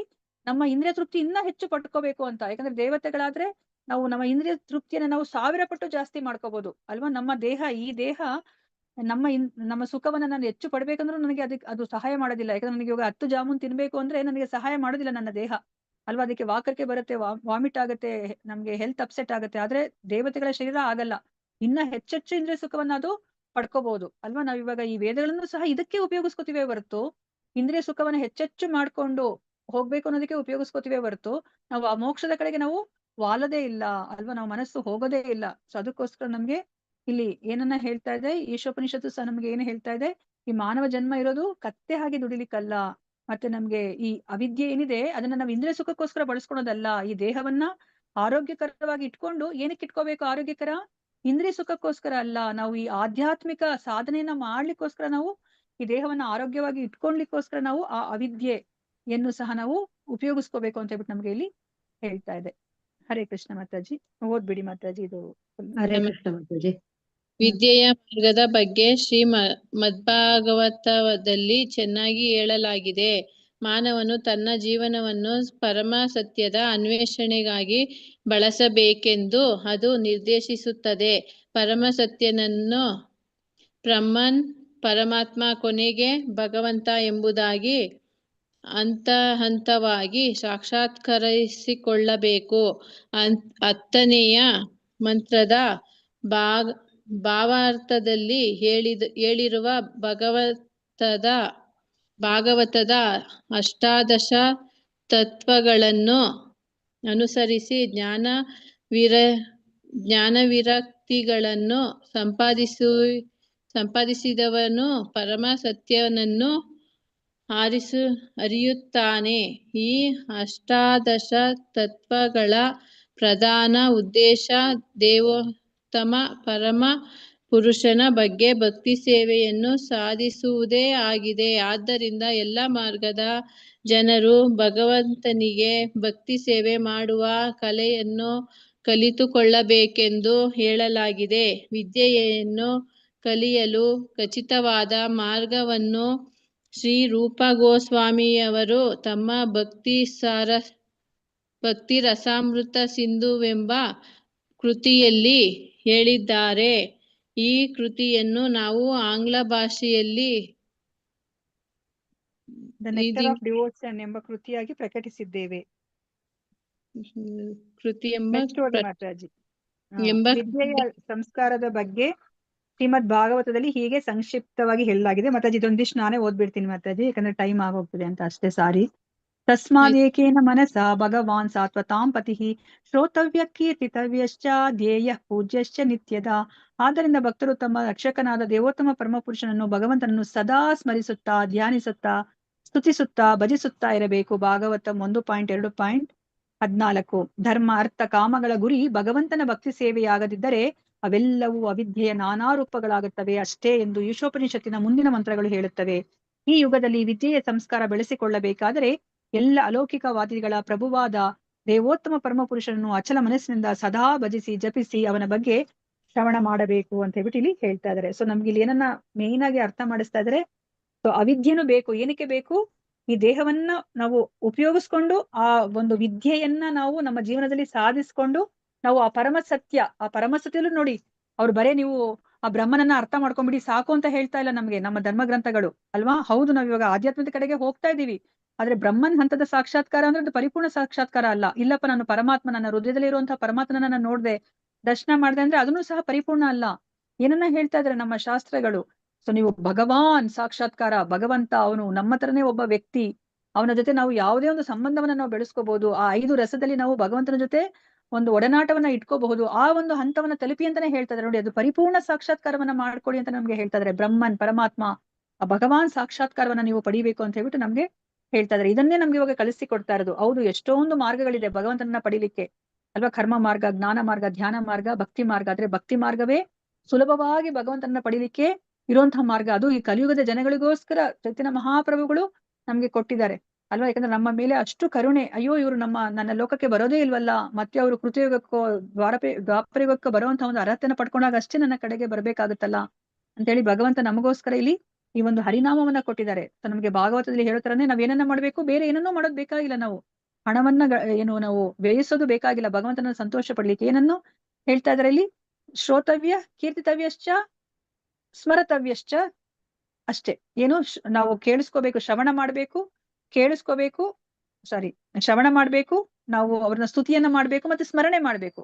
ಇಷ್ಟರಿಂದನೇ ನಾವು ಭಗವಂತನ ಬಳಿಗೆ ಹೋಗ್ಲಿಕ್ಕೆ ಸಾಧ್ಯ ಆಗುತ್ತೆ. ಸೊ ಅದನ್ನ ನಮ್ಗೆ ಇಲ್ಲಿ ಹೇಳ್ತಾ ಇದಾರೆ. ಸೊ ನಮ್ಮ ಈ ಒಂದು ಈ ವೇದಗಳಲ್ಲಿ ಹೇಳಿರೋ ಹಾಗೇನೆ ಧರ್ಮ ಅರ್ಥ ಕಾಮಗಳ ಗುರಿ ನಾವು ಭಗವಂತನನ್ನ ಪಡೆಯೋದು ಆಗ್ಲಿಲ್ಲ ಅಂತಂದ್ರೆ ಅದು ಅವಿದ್ಯೆ ಆಗ್ಬಿಡುತ್ತೆ. ನಾವಿವಾಗ ಈ ಒಂದು ಆಧ್ಯಾತ್ಮಿಕ ವಿದ್ಯೆಯನ್ನು ಬೇಕಾದ್ರೆ ನಾವು ಪುಣ್ಯವನ್ನ ಸಂಪಾದನೆ ಮಾಡ್ಲಿಕ್ಕೆ ನಾವು ಉಪಯೋಗಿಸ್ಕೊಂಡ್ಬಿಡ್ಬೋದು ಅಲ್ವಾ. ಅಕರ್ಮದಲ್ಲಿ ನಾವು ಮಾಡ್ಲಿಲ್ಲ ಅಂದ್ರೆ ಅವಾಗ ಅದು ವ್ಯರ್ಥ ಆಗುತ್ತೆ, ಮತ್ತೆ ಅದು ಅವಿದ್ಯೆನೇ ಆಗೋಗುತ್ತೆ. ಅದನ್ನ ನಮ್ಗೆ ಇಲ್ಲಿ ಅರ್ಥ ಮಾಡಿಸ್ತಾ ಇದ್ದಾರೆ. ಇದನ್ನ ನಮಗೆ ಮುಂದಿನ ಈಶೋಪನಿಷತ್ತಿನ ಮಂತ್ರಗಳು ಅದನ್ನೇ ಇಲ್ಲಿ ಹೇಳುತ್ತೆ. ಆ ಗುರಿ ಏನು ಅನ್ನೋದು, ವಿದ್ಯೆ ಮತ್ತೆ ಅವಿದ್ಯೆಯ ಗುರಿ ಏನು, ಅದರ ಫಲ ಒಂದೇ ಇರೋದಿಲ್ಲ ಅಂತ ಹೇಳ್ಬಿಟ್ಟು ನಮ್ಗೆ ಅರ್ಥ ಮಾಡಿಸ್ತಿದೆ. ಅಂದ್ರೆ ನಾವು ಏನ್ ಪೂಜೆ ಮಾಡ್ತೀವಿ, ಭಗವಂತನಿಗೆ ಆರಾಧನೆಯನ್ನ ಮಾಡ್ತೀವಲ್ವಾ, ಅದರ ಫಲವೂ ಸಹ ಒಂದೇ ಆಗಿರೋದಿಲ್ಲ, ಅದನ್ನು ಸಹ ಬೇರೆ ಆಗಿರುತ್ತೆ ಅಂತ ನಮ್ಗೆ ಮುಂದಿನ ಶ್ಲೋಕಗಳು ಅರ್ಥ ಮಾಡಿಸ್ತಾ ಇದೆ. ಸೊ ಅದಕ್ಕೋಸ್ಕರ ಈ ಯುಗದಲ್ಲಿ ನಾವೇನ್ ಮಾಡ್ಬೇಕು, ನಾವು ಆ ಒಂದು ವಿದ್ಯೆಯ ಸಂಸ್ಕಾರವನ್ನ ನಾವು ಬಳಸ್ಕೋಬೇಕು ಅಂತಂದ್ರೆ ನಾವೇನ್ ಮಾಡ್ಬೇಕು, ಮಾಡೋದು ಒಂದೇ ಒಂದು ಅಲ್ವಾ. ಸೊ ನಾವು ಏಕಚಿತ್ತದಿಂದ ನಾವು ಆ ಭಗವಂತನ ಆ ನಾಮವನ್ನ ನಾವು ಸ್ಮರಣೆ ಮಾಡ್ಬೇಕು, ಕೇಳಿಸ್ಕೋಬೇಕು ಅಲ್ವಾ. ಯಾಕೆ ಅಂತಂದ್ರೆ ಭಗವಂತ ತನ್ನೆಲ್ಲ ಶಕ್ತಿಯನ್ನ ಆ ಒಂದು ನಾಮದಲ್ಲಿ ಇಟ್ಟಿದ್ದಾರೆ. ಅವರು ನಾಮ ಪ್ರಭುವಾಗಿ ಈ ಕಲಿಯುಗಕ್ಕೆ ಅವರು ಬಂದಿದ್ದಾರೆ. ಅದನ್ನ ನಮ್ಗೆ ಇಲ್ಲಿ ಪ್ರಭುಪಾದರು ಅರ್ಥ ಮಾಡಿಸ್ತಾ ಇದ್ದಾರೆ. ಈಶೋಪನಿಷತ್ ಗ್ರಂಥ ಮಹಾರಾಜ್ ಕಿ ಜೈ, ಶಿಲ ಪ್ರಭುಪಾದ್ ಕಿ ಜೈ, ಶಿಲ ಗುರುದೇವ್ ಕಿ ಜೈ. ಇಲ್ಲಿ ನೆರೆದಿರುವ ಅನಂತ ಕೋಟಿ ವೈಷ್ಣವ ಭಕ್ತರೊಂದಿಗೆ ಕಿ ಜೈ. ವಾಂಚಕಲ್ಪತೃಭ್ಯಶ್ಚ ಕೃಪಾ ಸಿಂಧುಭ್ಯೇವಚ ಪತಿತನಾಂ ಪಾವನೇಭ್ಯೋ ವೈಷ್ಣವೇಭ್ಯೋ ನಮೋ ನಮಃ. ಹರೇ ಕೃಷ್ಣ ಕೃಷ್ಣ ಕೃಷ್ಣ ಹರೇ ಹರೇ, ಹರೇ ರಾಮ ರಾಮ ರಾಮ ಹರೇ ಹರೇ. ಸೊ ಇವತ್ತಿನ ದಿವಸ ನಾವು ವಿದ್ಯೆ ಅವಿದ್ಯೆ ಎರಡೂ ಸಹ ಬೇಕು ನಾವು ಅಮೃತತ್ವವನ್ನ ಪಡ್ಕೊಳ್ಲಿಕ್ಕೆ ಅಂತ ನಮ್ಗೆ ಗೊತ್ತಾಯ್ತು. ಈ ಒಂದು 11ನೇ ಶ್ಲೋಕದಿಂದ, ನಾಳೆ 12ನೇ ಶ್ಲೋಕದಿಂದ ನಾವು ಮತ್ತೆ ತಿಳ್ಕೊಳ್ಳೋಣಂತೆ. ಮತ್ತೆ 3 ಶ್ಲೋಕಗಳು ನಮ್ಗೆ ನಾವು ಯಾವ ತರ ಆರಾಧನೆಯನ್ನ ಮಾಡ್ಬೇಕು, ಯಾರ ಆರಾಧನೆಯನ್ನ ನಾವು ಮಾಡ್ಬೇಕು ಅಂತ ನಮ್ಗೆ ತಿಳಿಸಿಕೊಡ್ತಾ ಇದೆ. ಪ್ರತಿಕ್ಷಣವು ಕೃಷ್ಣ ನಾಮಸ್ಮರಣೆ ಮಾಡ್ತಾರೆ, ಒಂದು ಕ್ಷಣ ಕೃಷ್ಣನ ಮರೆತು ಇರಬೇಡಿ. ಶುಭರಾತ್ರಿ. ನಾಳೆ ಮತ್ತೆ ಭೇಟಿ ಆಗೋಣಂತೆ. ಸೊ ಲೀವ್ ಆಗ್ಬೋದು, ಕ್ಲಾಸ್ ಆಗಿದೆ. ಯಾರಿಗಾದ್ರೂ ಪ್ರಶ್ನೆ ಇದ್ರೆ ಕೇಳ್ಬೋದು, ಬೇರೆಯವರೆಲ್ಲ ಲೀವ್ ಆಗ್ಬೋದು. ಹರೇ ಕೃಷ್ಣ. ಎಲ್ಲರೂ ಅಟೆಂಡೆನ್ಸ್ ಅನ್ನ ಹಾಕಿ, ಮಾತಾಜಿ ಹಾಕಿದ್ದಾರೆ. ಯಾರಿಗೂ ಪ್ರಶ್ನೆ ಇಲ್ಲ ಹಾಕ್ಬೋದಾ ಮಾತಾಜಿ? ಹಾಕ್ಬೋದು ಮಾತಾಜಿ, ಹಾಕ್ಬೋದು. ಅರ್ಥ ಆಯ್ತಾ ಇವತ್ತಿಂದು, ಅಥವಾ ಫಾಸ್ಟ್ ಆಗಿ ಓದಂಗ ಆಯ್ತಾ? ಇಲ್ಲ ಮಾತಾಜಿ, ಅರ್ಥ ಆಯ್ತು ಮಾತಾಜಿ. ಓಕೆ ಮಾತಾಜಿ, ಧನ್ಯವಾದಗಳು ಮಾತಾಜಿ. ಹರೇ ಕೃಷ್ಣ. ನಾಳೆ ಮತ್ತೆ 12ನೇ ಶ್ಲೋಕದೊಂದಿಗೆ ಭೇಟಿ ಆಗೋಣಂತೆ. ಧನ್ಯವಾದಗಳು. ಶ್ರೀಲ ಪ್ರಭುಪಾದ್ ಕಿ ಜೈ. ಶುಭರಾತ್ರಿ. 1 ಸೆಕೆಂಡ್ ಮಾತಾಜಿ, ನಾನು ಅಟೆಂಡೆನ್ಸ್ ಹಾಕ್ಬಿಡ್ತಾ ಇದ್ದೀನಿ. ಹಾಕಿ ಮಾತಾಜಿ. 1 ಸೆಕೆಂಡ್ ಮಾತಾಜಿ. ಮಾಡಿ. ಧನ್ಯವಾದಗಳು ಮಾತಾಜಿ. ಧನ್ಯವಾದಗಳು ಮಾತಾಜಿ, ಎಲ್ಲರಿಗೂ ಧನ್ಯವಾದಗಳು.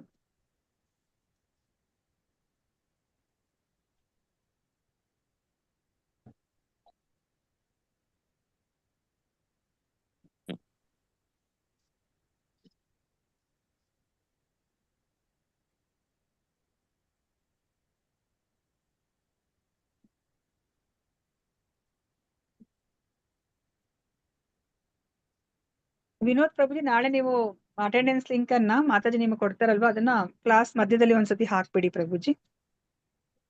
ಓಕೆ ಮಾತಾಜಿ, ಆಯ್ತು ಮಾತಾಜಿ. ಧನ್ಯವಾದಗಳು ಪ್ರಭುಜಿ. ಹರೇ ಕೃಷ್ಣ. ಹರೇ ಕೃಷ್ಣ ಮಾತಾಜಿ. ಹರೇ ಕೃಷ್ಣ ಮಾತಾಜಿ. ಅಟೆಂಡೆನ್ಸ್ ನಾವು ಇಲ್ಲಿ ಹಾಕೋದು ನಿಮ್ಗೆ ಗೊತ್ತಾಗುತ್ತಾ ಮಾತಾಜಿ?